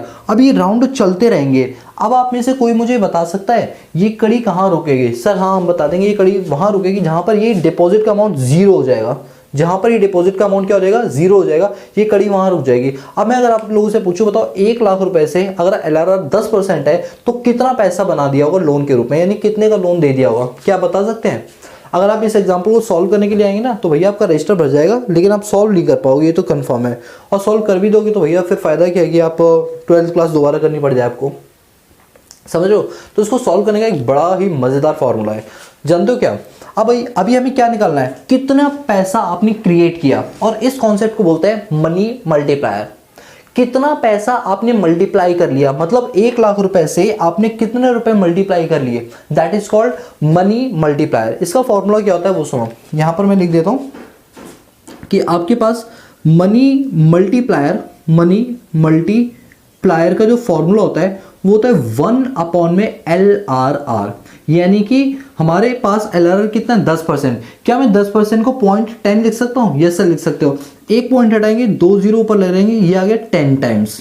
सर इसका मतलब क्या हुआ? इसका मतलब ये हुआ कि अगर मैं बैंक में 1 रुपए डालता हूं तो बैंक उस 1 रुपए से कितने रुपए बना देती है? 10 टाइम्स ज्यादा, मतलब 10 रुपए बना देती है। सोचो अगर मैं 10 रुपए डालूंगा तो बैंक 10 गुना ज्यादा बना देगी, यानी कितने बना देगी? उसके 100 रुपए बना देगी। अब ये बताओ, ये समझ आ गया मनी मल्टीप्लायर का मतलब? अगर मैं 1 रुपए जमा कराता हूं तो बैंक उसका 10 गुना ज्यादा कर देती है पैसा। समझ आई बात? तो मैंने बैंक में कितने रुपए जमा कराए? इनिशियल डिपॉजिट, सर हमने तो इनिशियल डिपॉजिट 1 लाख कराए, बिल्कुल सही कहा। तो यानी अगर मैंने इनिशियल डिपॉजिट 1 लाख रुपए करवाए और मनी मल्टीप्लायर है 10 टाइम्स, यानी 1 लाख रुपए से बैंक कितने रुपए का लोन दे देगी? 10 लाख रुपए का दे देगी।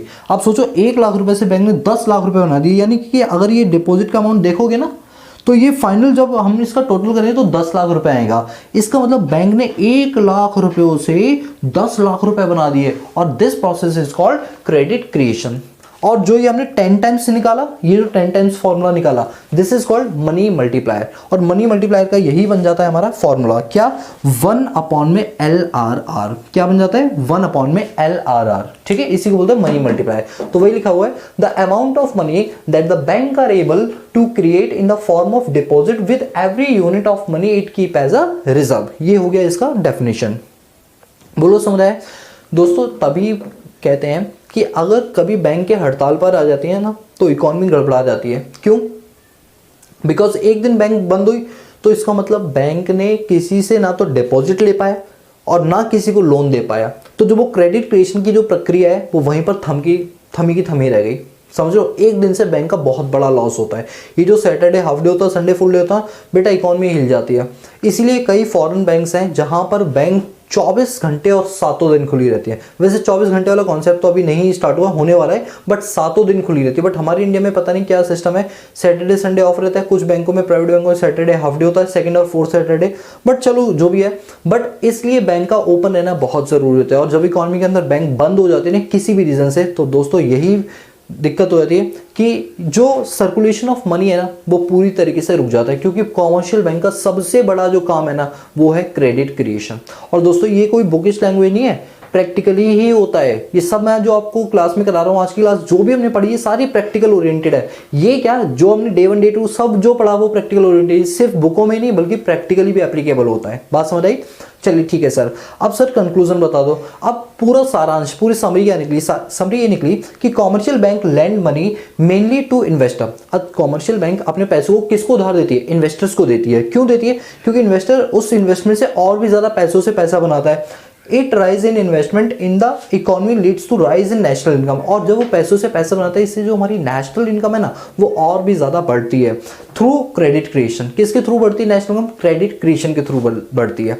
तो इसलिए एक इकोनॉमी के लिए बैंक का होना जरूरी है, और बैंक से भी ज्यादा क्रेडिट क्रिएशन का होना जरूरी है। इसीलिए कहता है जिस तरह हमें अपने शरीर को स्वस्थ रखने के लिए, खड़ा रखने के लिए, उस लायक बनाने के लिए खून की जरूरत होती है, तब जाके हमारी बॉडी जो है वो मतलब इस लायक बन पाती है कि हम कोई काम कर पाए। ठीक उसी तरह एक इकोनॉमी को सुचारू रूप से चलाने के लिए बैंक्स का होना बहुत जरूरी है। बैंक्स बोले तो फाइनेंशियल इंस्टीट्यूशंस का होना बहुत ज्यादा जरूरी है। सो गाइज आपने देखा कि आज की क्लास में हम लोगों ने क्या पढ़ा कि फाइनेंशियल इंस्टीट्यूशंस क्या होते हैं, उनके टाइप्स क्या होते हैं, उनके फंक्शंस क्या होते हैं। बस ये 3 टॉपिक पढ़े, और इस 3 टॉपिक में हमें कितना ज्यादा टाइम लग गया। दोस्तों जब आप इतने डीपली इकोनॉमिक्स को पढ़ोगे ना तब जाके बात बनेगी। ऊपर ऊपर से ये नहीं 15 मिनट की वीडियो बना दी बात खत्म होगी, ऐसे नहीं पढ़ाई होती कभी भी। ये तो सिर्फ ऊपर से करवा देने वाले टॉपिक्स होते हैं, लेकिन हमें तो भैया इन डेप्थ पढ़ना है। तो मैं उम्मीद करता हूं कि आपको ये वीडियो पसंद आएगी। दोस्तों अगर आपको ये वीडियो पसंद आई तो जो हमारी ये जो चैनल्स आप देख रहे हैं ना, हम्बल रिक्वेस्ट है इनको भी सब्सक्राइब कर लो, क्योंकि आपके सपोर्ट से ही हम आगे ग्रो अप करते हैं। ठीक है, और दोस्तों इसी तरह से हम अकाउंट्स की भी बाकायदा क्लासेस लेते हैं, पूरा इन डेप्थ स्टडी कराता है, डिटेल डिस्कशन होता है, हर चीज बड़ी डिटेल में कराते हैं आपकी अकाउंटेंसी को सुधारने के लिए, ताकि आप प्रैक्टिकली आप चार्टर्ड अकाउंटेंसी कोर्स को डील कर पाओ अच्छे से। तो आप अगर हमारी कोर्सेज को ज्वाइन करना चाहते हैं तो हमारा ऑनलाइन बैच स्टार्ट हो चुका है जो कि मोबाइल एप्लीकेशन पर है। तो आप उसको डाउनलोड करके आप हमारी वो नॉमिनल सी फीस पे करके आप पूरी क्लास का एक्सेस ले सकते हो। एंटायर क्लास, कोई ट्यूशन लेने की कहीं भी जरूरत नहीं, ये वादा है मेरा। ट्यूशन बिल्कुल भूल जाओ अकाउंट्स के लिए, आपको कहीं नहीं लेनी पड़ी, बस हमारे मोबाइल एप्लीकेशन का वो ऐप जो है वो आप एक बार डाउनलोड कर लो। ठीक है, सो गाइस आज की वीडियो लेक्चर के लिए इतना ही। So guys if you like the video give a big thumbs up and subscribe the channel and press the bell icon so that you notify all the time when I post new video on this YouTube channel. So guys that's all about this video lecture series. आज के लिए peace out.